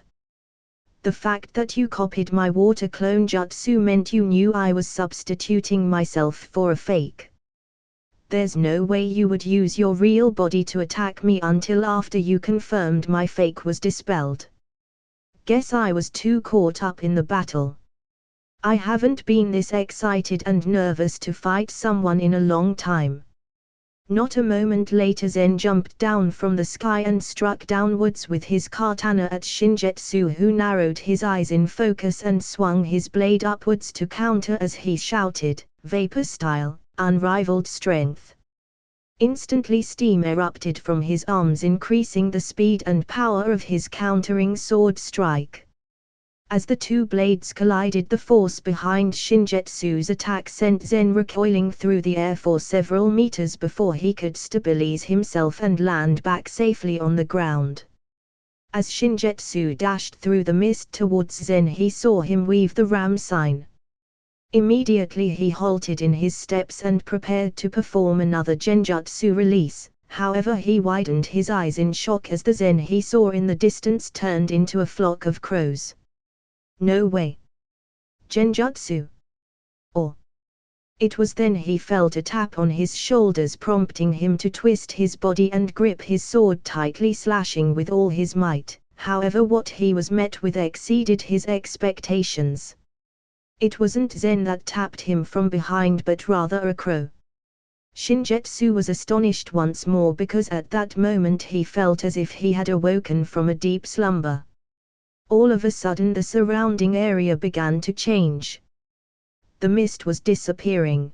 The open rocky terrain they were fighting at before changed to an area with large fossil-like skeletons surrounded by a forest of dense rocky trees, and a katana was pressed against his back, aimed right where his heart was. Shinjitsu could only remain standing there motionlessly. A small drop of sweat dripped down his forehead as he commented nervously, what the hell? Don't tell me you were able to catch me in a genjutsu this entire time. How'd you manage that? As Zen kept his blade pressed against Shinjitsu's back, he calmly answered, ever since our swords first clashed. Zen's answer astonished Shinjitsu, making him feel a mix of complicated emotions. So, ever since our swords first clashed, but still there's no way you caught me in an ocular genjutsu. Right. And I even performed a genjutsu release later on after I used the hidden mist jutsu. How'd you do it? You're right. I didn't cast ocular genjutsu on you. Instead, right when you noticed my Sharingan, you turned your head to look away. You looked at the direction of our sword clash and indirectly saw my hands gripped around the hilt of my blade. You were too distracted at the fact that I had the Sharingan. You didn't register the ram hand sign I had performed while gripping my sword. It was then I trapped you in my genjutsu, grand illusion, false play. With this genjutsu I can slowly manipulate your mind to falsely see things in the surroundings, such as misjudging the distance between us. A cold chill in the air. The steam created from our clash of fire and water ninjutsu, making it last longer than it normally should. Things like this, and eventually you'll fall deeper and deeper into my manipulation that you won't even realize that we changed locations. Just like now. In fact, your hidden mist jutsu made it easier for me. With all the mist in the surrounding area, I no longer had to try so hard to manipulate every small detail of our terrain to make you fall deeper into my genjutsu. I simply made it look like there was heavy mist wherever we ran off to. You also circulated your chakra to utilize jutsus after you were affected. That action caused you to unknowingly speed up the process of disrupting your senses that I had already caused to deviate, thereby strengthening my genjutsu's hold over you. Your attempt at genjutsu release indeed worked, but that only worked against the other genjutsu I casted, the bewildering jutsu. You would have been able to break free from my grand illusion jutsu as well if you hadn't already fallen so deep into it. Had you continued to flare up your chakra when you did for several more seconds, you might have actually successfully broken free from both of my genjutsus, however you didn't. I also didn't give you much time as I attacked you soon after. Shinjitsu smirked. I see. You're the toughest person my age I ever fought. You flatter me. In fact, I acknowledge your ability as well. You're one of the strongest shinobi I ever fought. Shinjitsu let out a soft laugh. Then perhaps I'll continue to surprise you. Your mistake was thinking that this was over and released me from your genjutsu. Zen widened his eyes in shock at hearing Shinjitsu's words, and then he was shocked once more as Shinjitsu leaned back and actually pierced himself on the katana pressed against his back. Zen tried to pull out his blade, but he was astonished as he discovered he couldn't. Not only that, but as he looked at Shinjitsu he found that not only was he unharmed, he was smiling triumphantly. Can't take back your sword, huh? I guess you don't know much about the Hozuki clan. We possess the ability to liquefy our bodies. It's one of my greatest defensive techniques and trump cards. Zen frowned and quickly let go of his sword before dashing back to avoid Shinjetsu's sword strike. Shinjetsu then held out his right hand as he shouted, "Water style, Gatling gun jutsu." Zen quickly countered as he shouted, "Fire style, Art of the Dragon Flame Jutsu."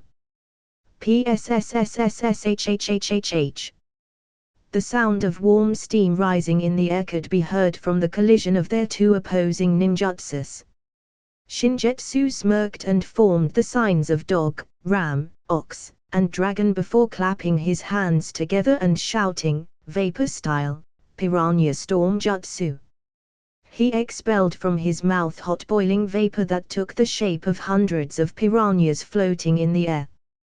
Those piranhas flew all over the air in a swarming frenzy, all aimed at Zen. Zen frowned and instantly knew that the situation had taken a turn for the worse, so he gritted his teeth and weaved the signs of dog, snake, and tiger, shouting, "Ghost flame style, white fire dome cover." Whoosh! Just before the hundreds of steaming hot boiling piranhas could hit him, a large brilliant white flame erupted all around his body, covering him completely in a warm glow. The piranhas smashed into the white flames and exploded on impact, releasing a powerful burst of hot corrosive vapor in their wake. However, no matter how many piranhas struck the white dome of fire, it didn't break or flicker or sway. It remained as it was before. Shinjetsu widened his eyes in shock and furrowed his brow in confusion. "So, seems you had another trick up your sleeve. What is that jutsu?" "This is my Kekii Genkai, the Ghost Flame release. And this is my White Fire. A flaming shield that can defend against both physical attacks and ninjutsu. While there are some drawbacks to this technique, there's no need for me to tell you." Shinjetsu felt a bead of sweat drip down the side of his forehead. Well, you're just full of tricks." Zen then placed his hands in the dragon, bird, and ram sign before saying, "Ghost flame style, blue fire scorching heat." The white flames surrounding him instantly dissipated as a burst of blue fire shot out from his palm and straight at Shinjetsu, who felt his heart skip a beat in nervousness and panic as he could feel how strong the heat was even from far away. He quickly countered by forming the horse and tiger sign, shouting, "Vapor style, severing stream jutsu." From his mouth he quickly expelled a powerful condensed stream of hot boiling vapor from his mouth. As the white-gray vapor and bright blue fire collided in the middle, a high ear-piercing screeching noise was emitted like the sound of an overboiling tea kettle. The heat generated from the clashing of the two Kekii Genkais was so hot that the ground beneath the attack began melting away, creating a giant gaping hole in the ground. Just as the two ceased their attack, Shinjetsu flinched as he felt Zen's hand on his shoulder. He could only stare with a bit of awe as he noted that Zen was still standing in the distance, but yet there was a Zen behind him as well. "Ha ha ha, what can I say? I truly admire your skill. You got me." During that exchange, not only were you able to focus on competing against my vapor style, you were even able to split some of your chakra to create a shadow clone. And I venture to guess that this isn't just any ordinary shadow clone either, given that you now know of my ability to liquefy my body. The moment I make any move to counterattack, it'll probably explode, forcing my body to liquefy. I'll be delayed when reforming my body, and that'll give you the time you need to defeat me. And so, I humbly concede. You've won this match." Zen took several deep breaths as he accepted Shinjetsu's verbal defeat. He was even more powerful than I had originally thought. To force me to even use my Ghost Flame Kekii Genkai. I've exhausted so much chakra I can't go for another battle. Guess I'll just wait it out somewhere. Zen was brought back out of his thoughts as Shingetsu took out his scroll and the scroll he obtained from Kento and handed both to Zen. Here. You won fair and square. Take these. Zen nodded appreciatively and stored the scrolls away before sitting down under a tree. Shingetsu raised his eyebrow curiously at Zen's actions. Wait, you're just gonna sit there? Zen nodded in response. I've exhausted too much chakra. I need to recover. Besides, including the 2 scrolls you gave me, I now have 3 in total that count towards points. There's only 30 minutes left before the end of the game. Our fight took quite a while. Shingetsu smirked and stretched his arms as he walked over to Zen and took a seat down next to him. Well, let me join you then. That was one heck of a fight. Of all the shinobi in the younger generation, you're the strongest I ever fought. Zen raised his eyebrow curiously at Shingetsu's laid-back style. Is that all right? Usually after you lose your scroll you're reversed summoned out of here from the ASF and Iwagakure co-joint 5 Great Games Committee. Shingetsu widened his eyes in shock. Oh. Right, that's what happened to Kento after I beat him. Then that means I do. Before he could finish his sentence, Shingetsu disappeared in a puff of smoke as he was reversed summoned out of the arena. Izaya stared blankly at the spot where Shingetsu just was before an involuntary smile graced his lips in amusement. Hozuki Shingetsu. An interesting guy. Zen simply remained resting against the stone tree for the last 30 minutes as the game finally came to an end. All the participants returned to the entrance of the Grave Canyon where the crowd and the 5 Kage were gathered. Loud cheers and shouts from the crowd resonated in the air for a long while before the results of the 5th game were announced by the MC. Ladies and gentlemen, the 5th game has come to an exciting end and the results you've all been waiting for have been calculated. As I'm sure you all recall, the individuals that participated in the final game were Konohamaru, Zen, and Hiroshi from Konoha's Team 2. From Tsunegakure's Team 1 were Shira and Shinki. From Kiri's Team 1 was Shingetsu. From Iwa's Team 1 was Kaito. And from AME's Team 1 was Kento. Now moving on to point distributions. As Konohamaru had his scroll taken before 1 hour passed by, he was not awarded any points. Zen managed to obtain 3 scrolls and survived all 6 hours in the game, so he is awarded 20 points for each scroll and 10 points for each hour, awarding him 120 points. While Hiroshi was unable to obtain any scrolls, he managed to survive for the full 6 hours, granting him 60 points. All in all, the final score for Konoha's Team 2 is an astounding 685 points. Next, Shira was able to obtain a scroll as well. Although he was eliminated at the 2-hour mark because he was able to at some point hold possession of another team's scroll, he still obtains points for it. Therefore he is awarded 20 points for the 1 scroll he obtained and 20 points for surviving 2 hours, gaining a total of 40 points. As for Shinki, he did not obtain a scroll but he survived the full 6 hours, granting him 60 points. All in all, Tsunegakure's Team 1 obtained a grand total of 600 points. Now moving on to Shingetsu. He managed to retrieve 1 scroll before having it lost to him and survived 5 hours before being eliminated. He earned a total of 70 points. All in all, Kirigakure's Team 1 obtained a final score of 510 points. Next is Kaito from Iwa's Team 1. He survived 6 hours and earned 60 points. Iwa's Team 1 obtained a final score of 505 points. And now moving on to Kento. He survived 3 hours in the game, earning him 30 points, giving AME's Team 1 AM grand total of 455 points. There you have it, folks. With the scores all out, we have our first, second, and third place victors. In first place is Konohigakyo's second team with a grand total of 685 points, consisting of the Jonin Konohamaru and the 3 Chunins Yagami Zen, Hyuga Hiroshi, and Nara Shikadai.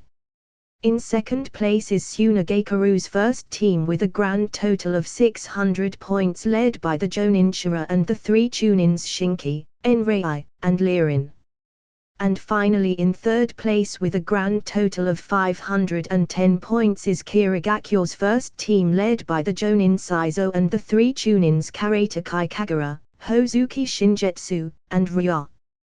Once more the crowd went wild with loud cheers and congratulatory shouts. The congratulatory award ceremony was already prepared in advance, so all the first place team, the second place team, and the third place team members stood on the large stage that was prepared for them. As the 5 great games were held in Iwagakure, it was Kurotsuchi's duty to hand out the awards and give words of praise. A bronze medal was given to each member of Kirigakyo's first team for achieving third place, as well as a sum of money worth 1 S-rank mission. A silver medal was given to each member of Tsunagakyo's first team for achieving second place, also with a sum of money worth 3 S-rank missions. And finally a gold medal was awarded to Konohamaru, Zen, Hiroshi, and Shikadai for achieving first place. Not only were they given a sum of money worth 7 S-rank missions, but they were even given a large golden trophy to commemorate their victory. Soon after, the 4 of them had their pictures taken and names recorded in the 5 Great Games Hall of Fame data book. They each then carved their own name on a special plaque that would be displayed within the 5 Great Games Hall of Fame located within the ASF HQ. The last portion of the award ceremony was the chance to meet and greet the 5 kids of the 5 great nations before the entire event was over. Shikadai let out a sigh of relief as he walked back with the others to the luxurious hotel all the participants were staying at. Hiroshi smirked at Shikadai's exhausted look and lightly patted him on the back. "Lighten up, Shikadai. It's finally over. We won. Got our medals, a trophy, a lot of money, got our pictures taken, had our names recorded in history for the 5 great games, now we can relax and do whatever we want." Shikadai just sighed once more. That may be, but the crowd outside is wild. They want autographs and pictures and it's just too much. Plus, don't forget that tomorrow evening there's still the closing banquet. Hiroshi awkwardly smiled at Shikadai's complaints, since he also kind of agreed that it was a bit much for the crowd outside to act like he and his teammates were celebrities. Zen yawned and chimed in, "I think I'm going to bed." Konohamaru just let out a laugh at everyone's current state. "Well, now, I was going to ask if you all wanted to do anything to celebrate our victory, but I think we should probably just get some rest. We'll have time tomorrow to celebrate in the morning and afternoon before attending the closing banquet in the evening. And don't worry about the crowd. It'll die down eventually." Everyone nodded at Konohamaru's suggestion and turned in a bit early for the night. 888. Meanwhile, atop a giant tall rock cliff that overlooked Iwagakure sat Naruto and Izaya as they relaxed in peaceful silence in the night. A small wooden table rested between them with a large plate of dumplings and hot tea on it. As they both ate and drank in silence, Naruto let out a relaxed sigh and commented, "Everything seems so peaceful from up here." Izaya smiled at Naruto's comment before picking up his chopsticks and popping a dumpling in his mouth before responding a bit muffled. If only we didn't have to worry about so many hidden dangers." Naruto could only let out another soft sigh. So, now that the 5 great games are over, we need to think about how we're going to handle the Kaiden killer's case. On top of that, how exactly are we going to search for information on what Kara is? Then there's the whole issue with the feudal lord of water that Chojuro mentioned to us an hour ago. It seems that the feudal lord is pretty adamant about not signing the Treaty of the Middle Sea. This is continuing to pose a problem. The land of water doesn't want stability to rise within the land of waves and the land of seas, while the land of waves and seas wish to continue their expansion. Tensions are rising. Unfortunately, this drags in Konoha as well, since we also use the Middle Sea route for our own trade purposes. I'm worried that waves and seas will lean towards war over this matter. Kirigakyo has expressed their support of the treaty, but they have close ties to the feudal lord of water. It's going to cause tension between them as well. This is starting to become a mess. Izaya frowned at Naruto's summary of the most recent and direct issues they were facing and stared down at his cup of tea in his hands in deep contemplation. Well, what you said sounds about right. By the way, Naruto, where are Boruto, Mitsuki, and Sarada? I thought that they would have come to an event like the 5 Great Games. Ah, right. That brings up another issue. Actually, in truth, Konoha is dealing with another issue. There's this group known as the Mujina Bandits that has been causing some trouble in the Land of Fire.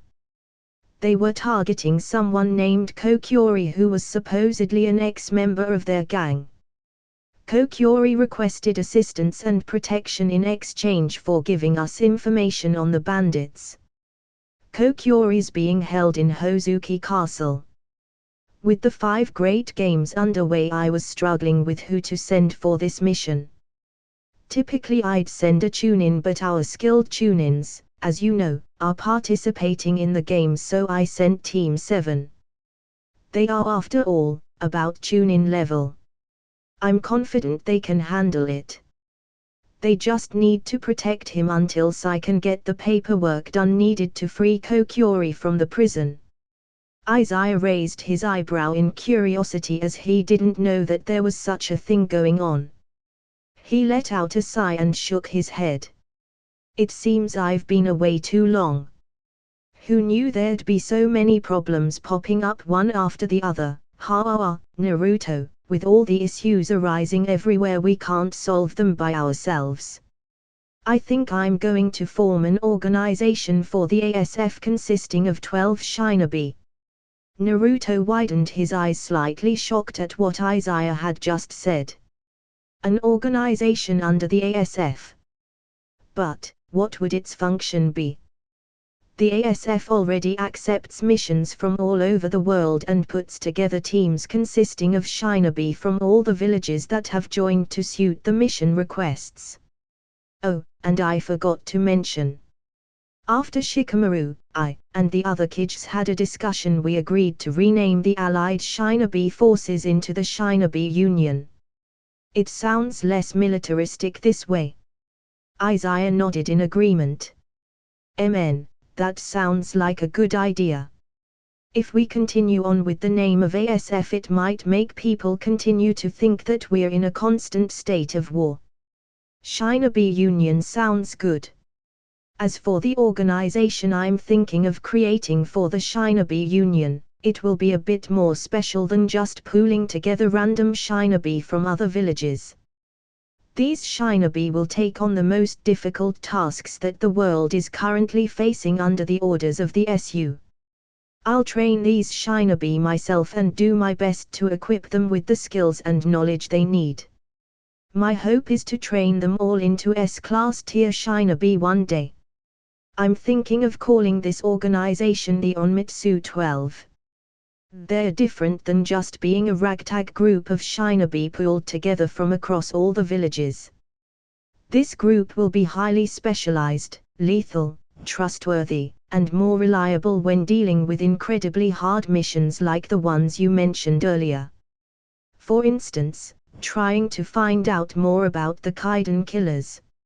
Although we are at a time of peace and all villages within the SU work well together, trying to put together a group of shinobi from across all the villages and expect them to have unwavering trust and synergy with one another while on a stressful and highly dangerous mission is a bit too optimistic. To get rid of this factor, they would have to undergo strict training every time to get used to working with their new teammates for the new mission. That takes time though, and by then we could lose the initiative for whatever mission they were gathered for. We can circumvent this by creating the Onmitsu 12. What do you think? Naruto gave what Izaya said some considerable thought. I suppose this could work. We'll have to run this by the SU Council. Izaya nodded. Of course. And hence I proposed a few days ago that we should hold a meeting at the SU HQ after the games. Once the closing banquet is over tomorrow evening, we'll have to kick things into gear so these issues don't snowball on us. Naruto quickly nodded in agreement. Yeah. 1 week later. Currently gathered in a neat and luxurious-looking room were not only the 5 kage of the 5 great ninja villages, but also representatives of other hidden villages that had joined the Shinobi Union over time. A few notable hidden villages that had joined the Union were Amigakyo, Hoshigakyo, Ishigakyo, Kusagakyo, Otogakyo, and Umigakyo. Aside from the kage and the representatives of the other villages, everyone's advisors were also currently situated in the room. Izaya was present as well. Even though he was not the current Hokage of Konoha, he was probably the most prominent and respected person in the room, as he was the one who laid the foundations for keeping the ASF together, which was now renamed the Shinobi Union. As everyone lightly chatted amongst themselves, Shikamaru was the one who got everyone's attention as he let out a loud cough. Ahem. Well, I suppose we should begin. If you all don't mind, I will start the discussion. First, thank you all for coming on such short notice.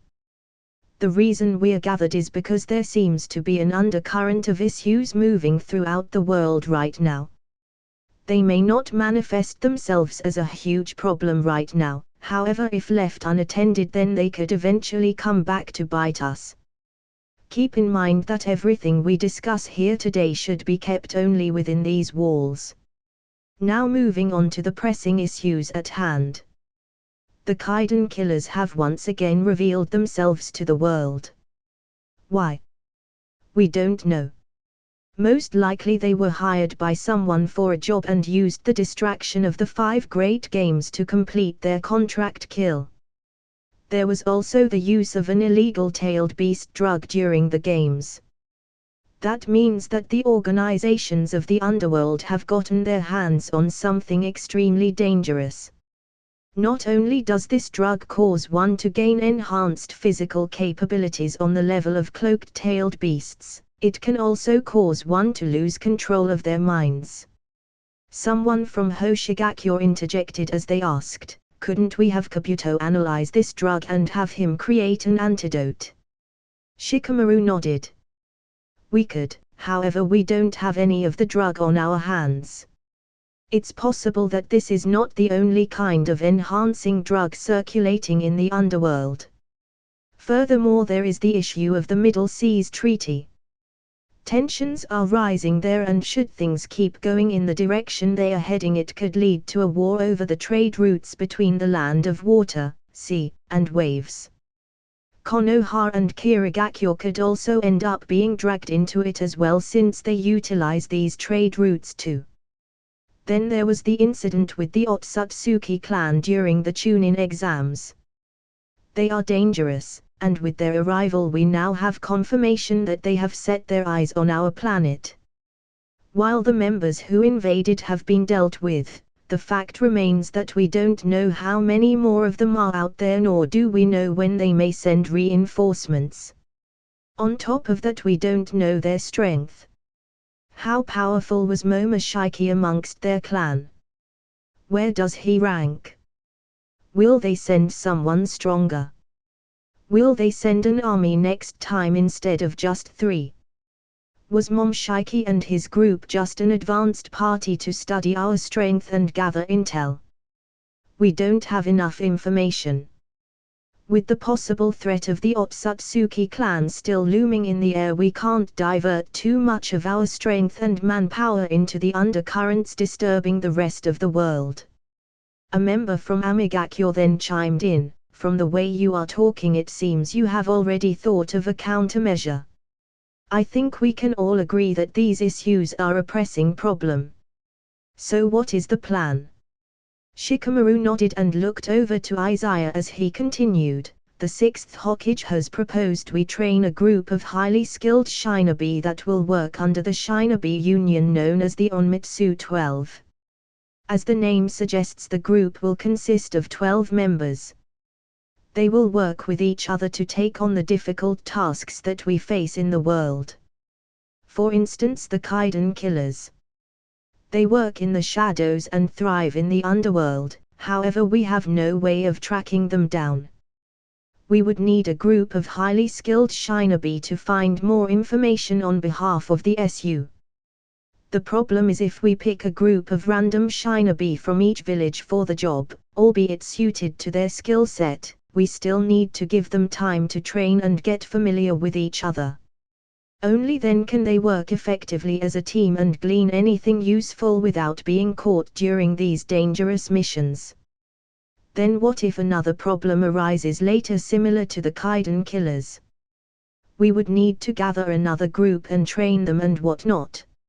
It takes time, and groups like the Kaiden killers won't wait for us to be prepared. By the time the group of shinobi we chose for the mission is ready, the trail of the target could vanish. We would lose the initiative. So, the main topic of today is to gather everyone's thoughts on the formation of the very first shinobi union Onmitsu 12. The room was silent for a few seconds before everyone began quietly chatting between themselves. After several minutes of discussion, Derue raised his hand and asked, "The idea sounds all right, but we would still need to train the 12 shinobi chosen for the task. How will we choose and how will they be trained?" It was then Izaya, who was relaxedly leaned back on his chair with his feet up on a desk, uncrossed his legs and sat up, replying, "I will choose. And I will train them." Immediately everyone widened their eyes in shock at the revelation that Izaya was going to personally train the group himself. Izaya grinned a bit at everyone's expression and stood up, walking in front of the room to better address everyone. "It's no surprise really. After all, like Shikamaru said, I was the one to suggest we create the Onmitsu 12. These problems in the world, I would personally investigate them myself. However, there is the issue of the Otsutsuki clan. I believe, and I think you all would agree with me, that my focus is better suited on searching for more information on the Otsutsuki clan. The same would go for the 5 Kage and the leaders of the other hidden villages. You all have political matters to deal with and can't go leaving your villages to search for information in the underworld. Also, the formation of the Onmitsu 12 is not just something that will end in our generation. We won't be around forever, which means we need to also prepare capable shinobi that can deal with such hidden dangers in the future. Even when we are no longer here. Send in any and all candidates from your villages under the age of 16 that you believe would be suitable to be part of the Onmitsu 12 to the Shinobi Union 1 month from now. I will assess their skills, abilities, mentality, potential, character, and willingness to learn and adapt. Then from amongst all the candidates I will choose 12. I will not be biased in who I choose. If they come from my village, Konoha, and have the right potential, then I will choose them. If they come from Ishigakyo and have the right potential, then I will choose them. I want you all to know that I do not care about what village they come from.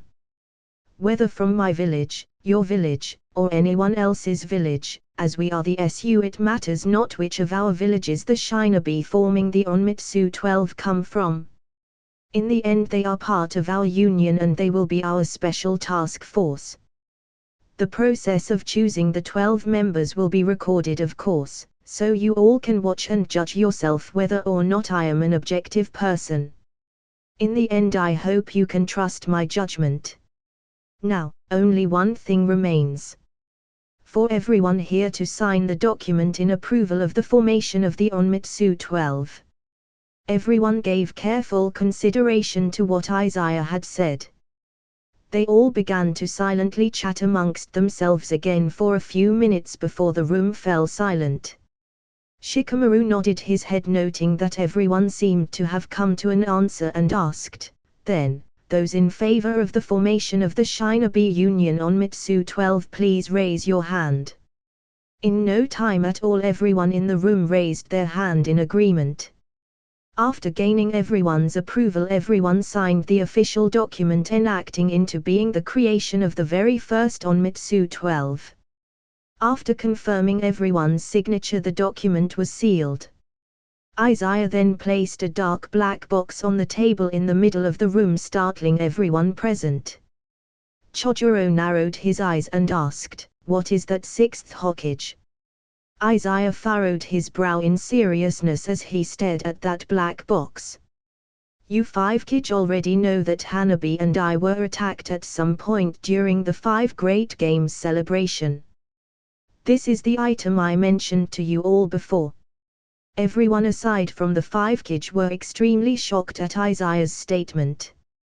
They had no idea that such an incident had occurred, nor did they ever think anyone would dare to attack one of the Kage so openly. Izaya then continued, "I was attacked by a shinobi named Kai. He originated from Kirigakyo. Of course the 6th Mitsukage is looking into this matter. That's not the reason why I brought this to light. I mention Kai because of this box. It was a mysterious item that seemed to bear no uniqueness about it.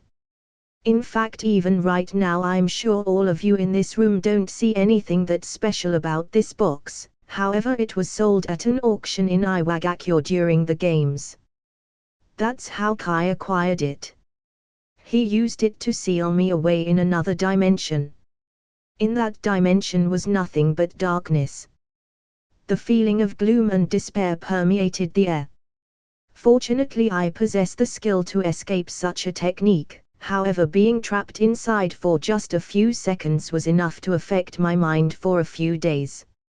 At least my dreams, that is. Those who are sealed inside will experience a powerful illusory nightmare that tortures their mind. I reckon the longer you are sealed inside, the longer and more powerful the torturous nightmares last. I was only trapped inside for a few seconds, yet when I escaped, the nightmares still lasted for 3 days.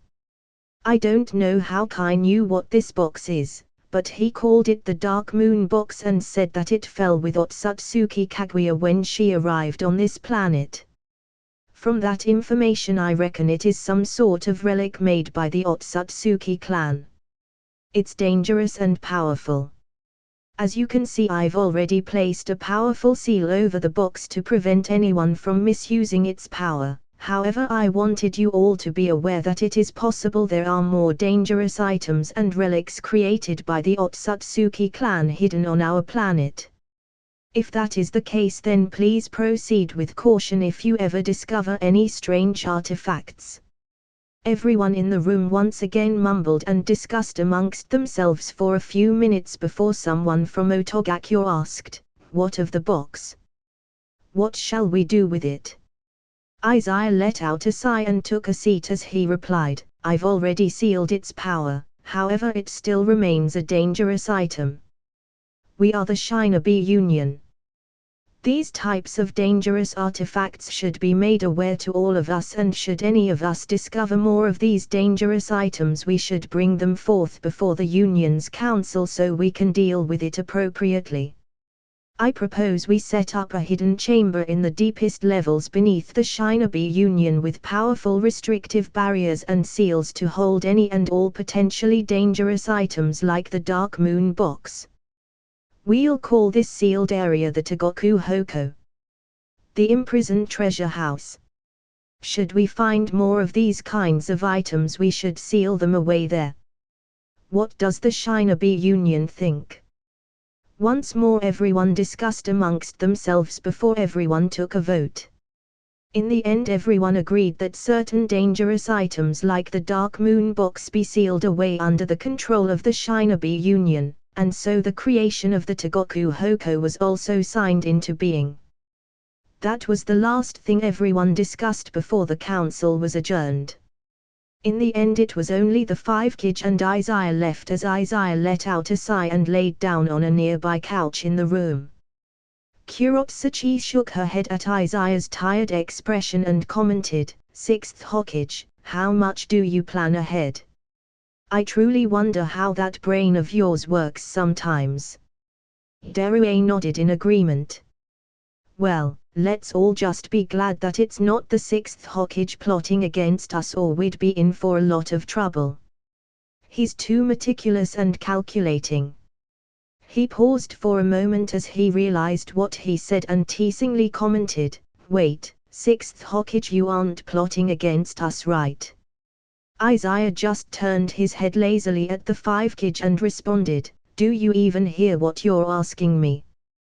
You can take on the burdensome task of training the Onmitsu 12 then.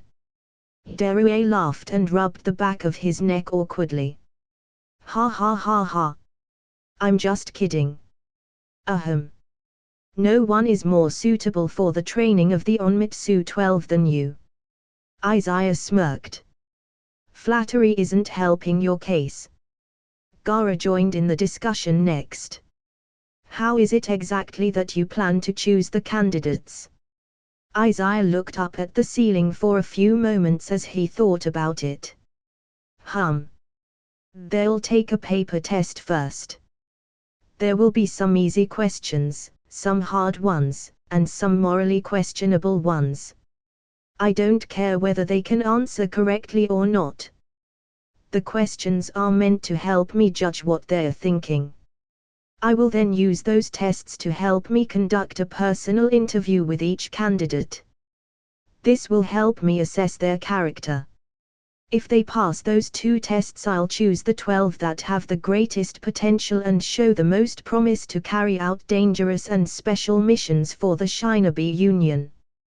Then I'll assess their skills in battle and pair them in a team of 2. He then turned to look at the 5 Kage with an amused expression. I look forward to seeing your candidates.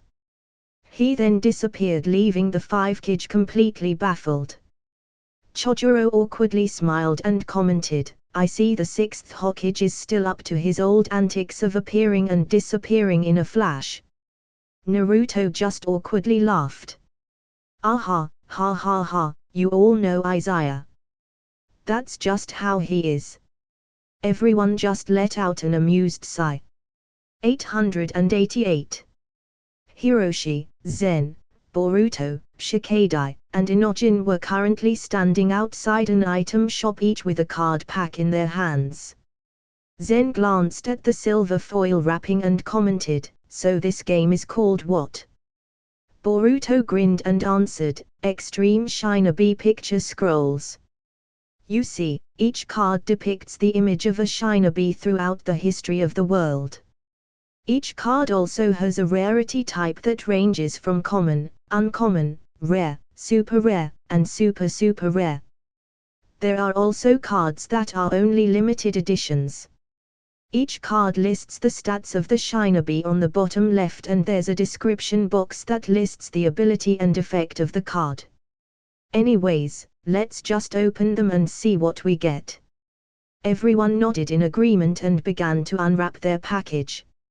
Inojin looked through his first and let out a sigh. Oh man, I got Shino-sensei. Boruto laughed. Ha ha ha, too bad Inojin. Shino-sensei is a commonly ranked card. I have plenty of him. Inojin clicked his tongue. TCH. Then what did you get, huh? Boruto grinned and slowly took out his cards, however he immediately felt his soul leave his body in disappointment. I got that, again. Shikadai, Hiroshi, and Inojin laughed as Hiroshi chimed in, ha ha ha. Too bad Boruto, that's like the 6th time you pulled a 7th Hokage card out of a pack. Shikadai quickly reined in his emotions as he chimed in, but if you think about it, that's pretty amazing. I mean, the 7th Hokage is a super rare card. The odds of getting a super rare card is extremely low. The fact that Boruto got 6 of them is kind of, how do I put it, nearly impossible to do. I mean, pulling one SSR is tough. Pulling 2 of the same kind is even harder. But 6 times. It must be fate or something. Boruto could only grumble. HMPF. Why couldn't it be Sasuke-san or Uncle Izaya? I haven't even seen anyone pull one of those cards yet. Hiroshi smirked and said, watch me. I'll pull it right now. As he slowly unraveled his package and took out the 10 cards inside, he quickly flipped them over to look at what he got. Everyone watched with bated breath, however in the next moment they all just let out a disappointed sigh. Hiroshi could only click his tongue. TCH. Best card is Genin Konohamaru. That's only a common rank. I have like 5 of him already. Shikadai smirked. Heh, then I guess I'm the one with all the luck. As Shikadai unraveled his cards and revealed them, everyone was actually extremely shocked. Boruto pointed to the card and stammered, it's a super rare card of Aunt Hanabi as the Hyuga clan head. I haven't seen anyone pull one of those before. Hiroshi immediately gripped Shikadai by the shoulders. What do you want? I'll trade you something for the card. Tell me. Boruto shoved Hiroshi out of the way as he made his own offer. No, forget Hiroshi. I'll trade you this card of the 7th Hokage for your card of Hanabi. Shikadai smirked in amusement. Heh, in your dreams. With how often you're pulling the 7th Hokage cards, it makes them look almost too normal now.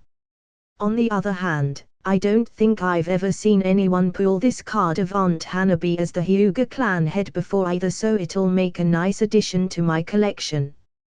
Hiroshi crossed his arms and grumbled unhappily. HMPF. That's my mom. You should have just given it to me. Shikadai shook his head at how childish both Hiroshi and Boruto were being. It was then they were brought out of their own little world when they heard Zen unraveling his pack. Oh. Right, Zen still needs to open his. It's your first time, right Zen?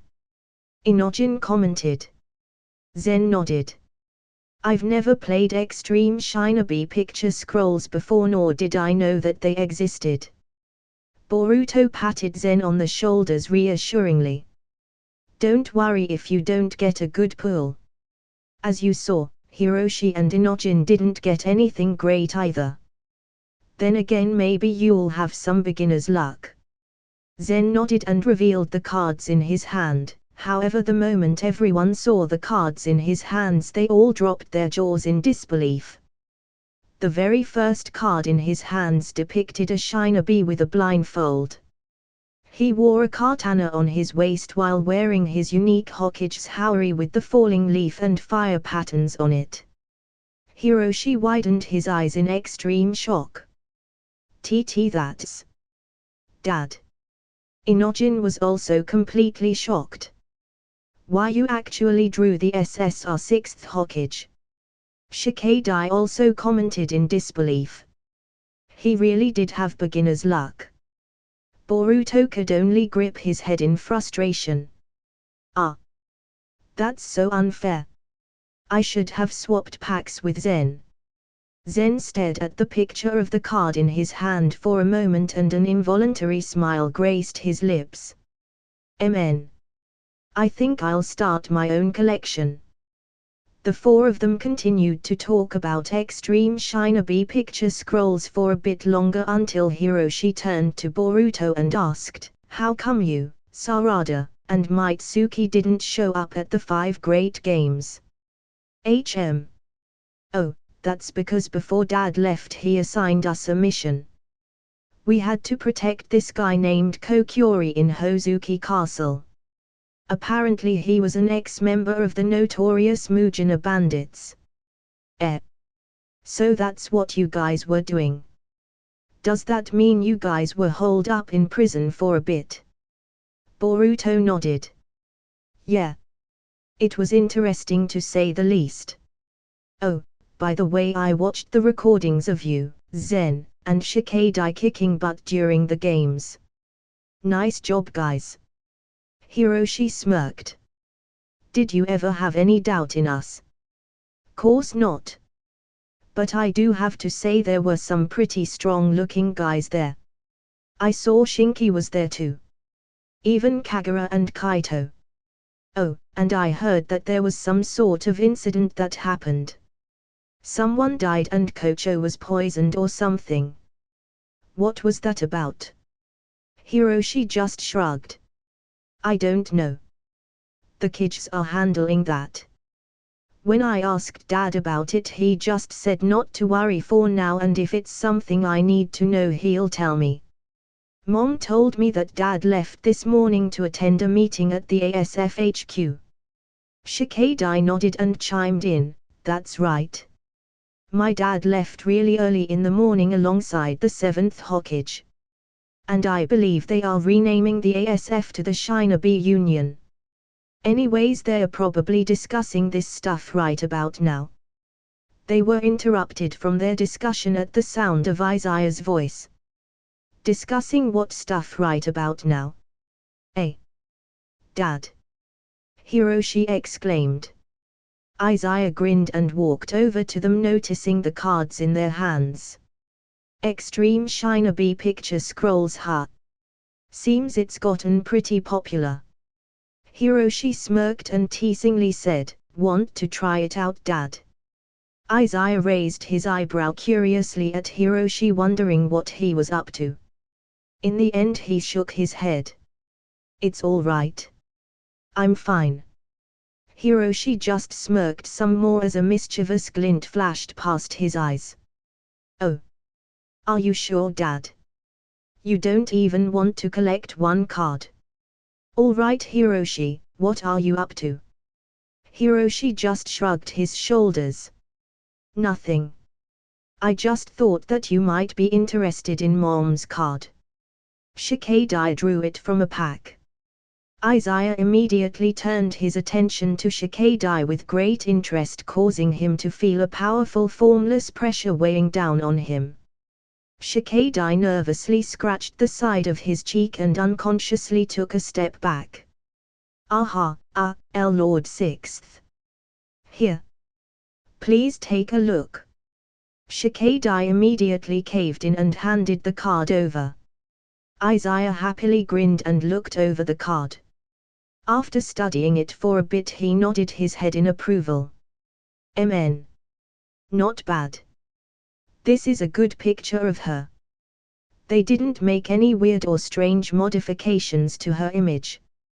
He then shook his head in disappointment. "Hanabi definitely deserves to be SSR tier, not SR tier. A shame." Boruto and Shikadai could only stare at Izaya in shock and disbelief at his words, as they knew he was only saying that because Hanabi was his wife. Furthermore, they were shocked because the reason he wanted to look at the card of Hanabi was to make sure that the company didn't objectify her in any way, shape, or form on the card, though they wondered what he would have done if the manufacture company did make some sort of modification. In the end, Izaya returned the card to Shikadai as Hiroshi chimed in, "So, interested in collecting some cards now, Dad?" Izaya flicked Hiroshi's forehead in response. "Stop teasing me." Hiroshi simply smirked. "But Mom is your only weakness. It's the only time I get the upper hand on you." Izaya just let out a sigh in defeat. I'm going now. The four of them waved goodbye as Izaya disappeared in the next instant. Uncle is fast as always, Boruto commented. Zen nodded in agreement as Hiroshi commented, yup. You'd think I'd get used to it by now, but I'm still amazed every time. Soon after the four of them dispersed from the area, Izaya appeared once more. He looked all around him, seeing no one in sight, so he quickly used the transformation jutsu and walked into the item store, pointing to a silver pack. Excuse me, I'll take 1 pack of the Extreme Shinobi picture scrolls. MN, 1 pack of the Extreme Shinobi picture scrolls. That'll be 30 Ryo. The shop owner said. Izaya nodded and paid before taking his leave. He stared at the pack in his hands and crossed his fingers, hoping to get the card of Hanabi before tearing it open. The moment he saw the first card in the pack, he paused and stared in disbelief. A second passed in silence, then another and another, until finally Izaya let out a triumphant laugh. Ha! Ha ha ha ha! I did it! It must be fate. He pulled out the SR card of Hanabi as the Hyuga clan had on it and happily walked home. 1 month later, Izaya had returned to the Shinobi Union in Amigakure and was currently waiting for all the candidates applying to be part of the Onmitsu 12 to finish their tests. The test didn't have too many questions on it. There were some basic history questions, some basic math, logic questions, and problem scenarios. The truth is, he wasn't looking for people who could correctly answer the questions. Instead, he was looking for people who could think more deeply about a problem. He didn't want the Shinobi in the Onmitsu 12 to be mindless work dogs for the Shinobi Union. He wanted them to be able to think for themselves, to make the best judgments when faced with difficult problems. As he waited for everyone to finish their test, he flipped through the documents that had the information on each of the candidates. Kento from Amigakure. If I recall, he participated in the 5 great games. Oh, so his specialty is summoning salamanders. As for this next person, they're from Iwagakure. His name is Kamitsuru Ishin. His specialty is bee summoning. Interesting. So his lineage stems from the famous Kamitsuru clan. If I recall, that clan had once clashed with Konoha's Aburam clan a long time ago. In the end, the Aburam's cultivated beetles defeated the Kamitsuru's cultivated bees. Quite a lot of interesting candidates, but we'll see if they have the potential. Izaya continued to flip through some more documents whilst at this moment, Ira sat in a closed room looking down at the test in front of her. She was one of the candidates for the Onmitsu 12, however she had no idea that it was Izaya who was administering the test, nor did she know that it was Izaya who would be in charge of training everyone. As she continued down the line of questions, it only made her furrow her brows and frown more and more. What's with this test? The instructions say that every question can be answered as open-ended or not. It's left to the judgment and discretion of the test taker. And this question is difficult to answer. It states that during a mission something goes awry and I have a choice. If I choose to continue the mission, I would succeed and prevent the potential of a war from breaking out. However, in the process I would have to abandon my comrades and they could potentially die. The other option is obviously the opposite. If I choose to save my friends, then there is the potential of a war breaking out. The question asks which I would choose. They purposefully left the consequences of each scenario ambiguous. Meaning, if I choose to continue the mission, I only potentially stop a war, not that I would actually stop the war. On the other hand, my comrades could potentially die. Not that they would actually die. This makes the decision even harder because it leaves me with a sliver of hope that both good things end up happening. There's a sliver of hope that I stop a war and my comrades survive, but there's the chance that everything could just go wrong and I would have to live with the knowledge of knowing that I could not stop a war nor save my comrades. Or if I choose to continue the mission and do stop a war and my comrades die, then I would have to live with that knowledge and that consequence on my conscience. TSK. What the heck am I supposed to answer? Who made this test? Ira grumbled a bit to herself as she sighed and decided to come back to that question later. However, she frowned even more at the next question. What the heck is with this messed up scenario? It states that my clan has been falsely accused about an incident that caused great damage to the village, and over the years they became shunned. Finally, the clan could not bear the mistreatment and plans to take over the village. They ask for my cooperation. At the same time, I am a member of the villages and you and the village is aware of the clan's coup d'etat. The village asks me to spy on my clan, but my clan asks me to spy on the village. The question asks what I would do in such a situation.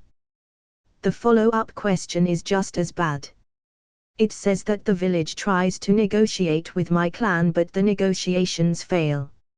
In the end, time ran out and the village assigned me the mission of wiping out my entire clan. Would I accept the mission or would I join my clan in fighting the village? What kind of hellish scenario is this? It then asks me to contemplate what kinds of repercussions this could have depending on which choice I chose. The timeline setting of the question is set to before the formation of the SU or the ASF. Ira clenched her fist and felt a headache coming on. Are these questions based on real events in the past? I mean, these questions are pretty dark. Usually questions that are semi-specific like these are based on true events. If it is based on true events, then I can't imagine how whoever went through these kinds of situations felt. After 2 hours passed, Isaiah finally looked up from the documents in his hand and created several tens of shadow clones. Each shadow clone went to a different private room and began the interview process, which greatly startled every single candidate. They weren't told how much time they had for the test, nor were they told who the proctor was. The only thing they were told was that they would first take a written exam before having an interview with someone, and if they passed the interview they would officially be enacted into the Onmitsu 12. Isaiah and his clones began conducting their interview as one of the clones entered the room with Sarada in it. He walked across the room and greeted, "Hello, Sarada." She nervously greeted back, "Lord Sixth." "Hello." Isaiah warmly smiled. "Are you feeling nervous?" Sarada immediately steeled her resolve as she knew she was being evaluated at that moment. "No, Lord Sixth. I am prepared for the challenge." Isaiah took a seat opposite her and replied nonchalantly, "You're not nervous. That doesn't seem to match up with what I saw in your eyes just now." "And prepared for the challenge? Who said that there's anything challenging that's going to go on?" Sarada inwardly flinched and scolded herself. "I knew it. I'm being evaluated already. In fact, I was probably being evaluated the entire time I was taking the test. I can't believe that I drew the short straw and got Lord Sixth as the one interviewing me. Wait, is Lord Sixth going to do everyone's interviews? What am I thinking? It doesn't concern me. All I know is Lord Sixth is interviewing me, and that means I need to show him I'm worthy of being part of the Onmitsu 12. Papa once told me that Lord Sixth is someone he greatly respects and admires. I knew Lord Sixth was amazing, but if Papa even says so, then I need to really give it my all. My dream is to one day be Hokage. Being part of the Onmitsu 12 and having my name recognized by the Shinobi Union will definitely be of great help on my path. She was snapped out of her thoughts as Izaya looked over her exam and pointed to a question. He then said, "That's an interesting answer. You didn't choose to kill your own clan, but you also didn't choose to help your clan take over the village. You wrote that you would find a different solution. Tell me, Sarada, how did this question make you feel?" Sarada was a bit startled. She thought that Izaya was going to ask her to elaborate on what she wrote, but instead he asked her how she felt. It was a really unexpected question.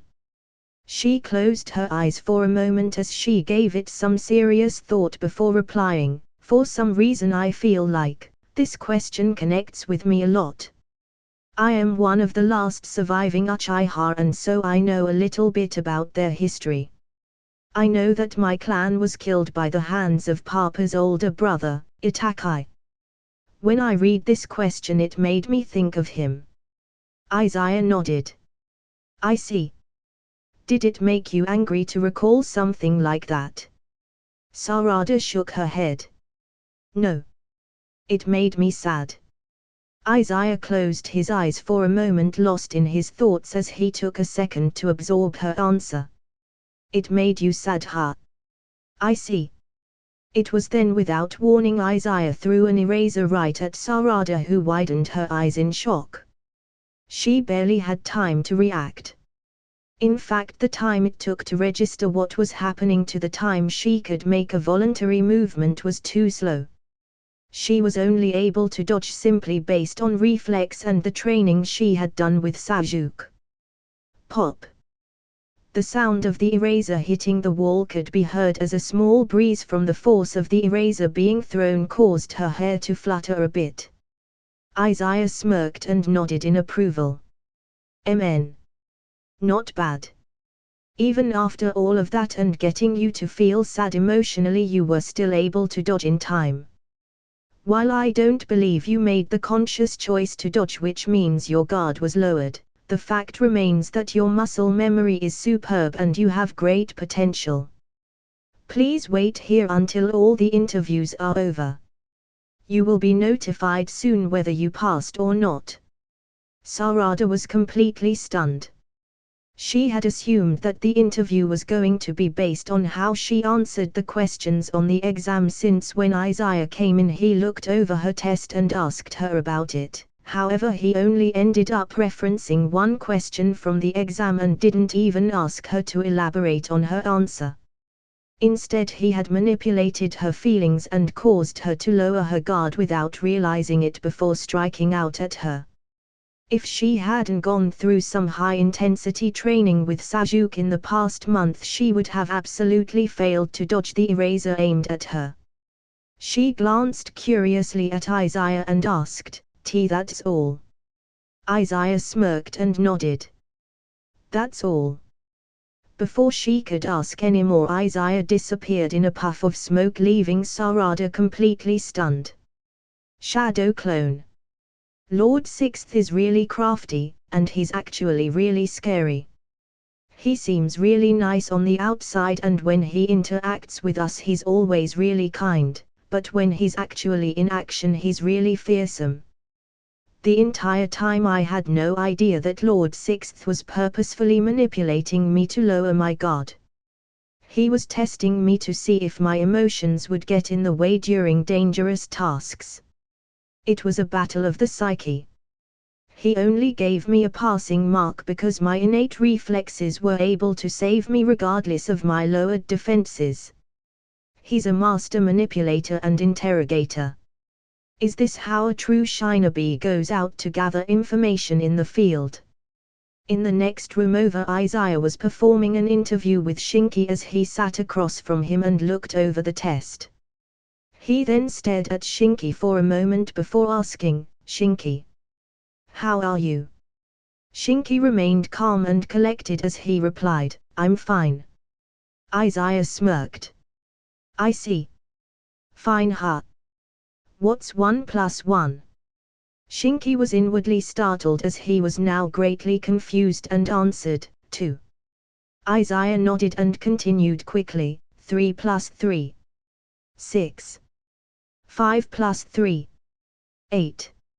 9 plus 38. 4. Izaya didn't even wait for Shinki to finish giving an answer as he just kept going. 32 plus 43. 7. 61 plus 2. 81 plus 17. 22 plus 66. Shinki was baffled and he couldn't understand what was going on. He wasn't even given any time to answer back. As he was struggling to give an answer, Izaya interjected and said, "What's your name?" Shinki furrowed his brow and said, "She." However, once again Izaya didn't give him time to answer and cut him off by saying, "You're not very good at math, are you?" Shinki wanted to respond, but once again Izaya didn't let him. "Can't even tell me your own name, can you?" Shinki was inwardly enraged by this point and greatly flustered and frustrated. He didn't understand what was going on. He wanted to hit something really badly, however he simply clenched his fist and reined in his emotions. "Calm down, I don't know what Lord Sixth Hokage is thinking or trying to do. Maybe try to rile me up, but whatever happens I can't lose my cool. This is Lord Sixth Hokage we're talking about." Izaya took a moment to observe Shinki and grinned amusedly as he stood up from his seat, prompting Shinki to look up at him. Izaya just nodded in approval and said, "Well, not bad I suppose. Wait here until all the interviews are over. You'll be notified shortly of your status." With that he disappeared from the room in a puff of smoke, leaving an incredibly stunned Shinki. What was that? That was the interview. Then it hit him. So that's how it was. Lord Sixth wasn't looking for anyone to give any correct answers to the test question. He was trying to pressure me. To see how I would react under frustration. To see if I would lose myself under stress. These interviews are more dangerous than they seem. Lord Sixth is playing a psychological game with us. Izaya currently sat in the large conference room that the kids would normally use for meetings. By now all of his clones had dispersed and returned to him, so he knew how all the interviews went. He closed his eyes for a moment and filtered through all the memories of the interviews before letting out a deep breath. He flipped through the documents before him and picked out the profile of 12 shinobi who he deemed had the potential to become part of the Onmitsu 12. He turned to one of the staff members in the room with him and handed them the documents. "Bring these 12 here before me. Dismiss the others." The staff member nodded and immediately left to complete his task. In but a few minutes the door to the conference room opened, revealing 12 young shinobi. Izaya took a moment to take in the sight and thought to himself amusedly. It seems Konoha sure has a lot of outstanding shinobi this time. To think that they'd make up the brunt of the Onmitsu 12, sigh, I sort of wish Hiroshi and Ira didn't come, as the missions they'll be forced to take on will be dangerous, but they are shinobi. Hanabi and I can't keep them sheltered forever. The 12 young shinobi who were in the room automatically knew that they had passed, however they were a bit surprised and not surprised at the same time when they saw one another. Izaya cleared his throat and then began his address. Ahem. Congratulations. You 12 have been chosen to form the very first ever shinobi union on Mitsu 12. From Konoha. Uchiha Sarada, Uzumaki Boruto, Mitsuki, Yagami Zen, Hyuga Hiroshi, Karasuma Ira, and Yuki Asuka. From Iwagakure. Kaguya Kaito and Kaguya Kon. From Kirigakure. Karata Kagura and Hozuki Shinjetsu. And finally from Tsunegakure. Shinki. Now, just because you are chosen, I hope you don't let it go to your head. You are now part of something larger than before. After your training, the missions you all will take on will be potentially life-threatening. You could die during any one of them. I hope you understand the heavy responsibility.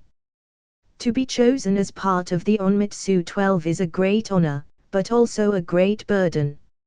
If any of you wish to leave your post, then do so now. Once we begin, you will officially have your names carved into the history of the Shinobi Union. Izaya waited for several minutes, however it was completely silent as no one stepped forth to withdraw. He glanced at everyone's eyes and noted that none of them wavered. They were all filled with great resolve, so he silently nodded in approval. He placed a document in front of him and gestured to it. Then all of you, step forth and sign your name here. They all nodded and did as they were told. After Izaya confirmed that everything was done, he handed a staff member the document to be sealed away in a safe place.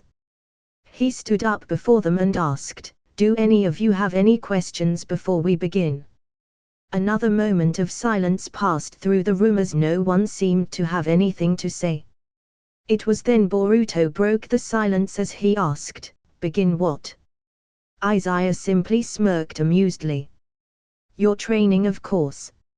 I have to assess what level you all are at." Kon chimed in as he asked, "How?" Once more Izaya just kept his amused grin on his face as he began walking out the door. "Using the simplest method. The 12 of you are going to fight me. Misk. Togoku Hoko, the imprisoned treasure house, a room deep beneath the Shinobi Union with powerful seals and barriers in place to store incredibly dangerous items. Onmitsu 12. 1 Sarada Uchiha, Konoha. 2 Boruto Uzumaki, Konoha. 3 Mitsuki, Konoha. 4 Asuka Yuki, Konoha. 5 Hiroshi Hyuga, Konoha. 6 Ira Karasuma, Konoha. 7 Zenugami, Konoha. 8 Shinki, Suna. 9 Kagura Karatakai, Kiri. 10 Shinjetsu Hozuki, Kiri. 11 Kon Kaguya, Iwa.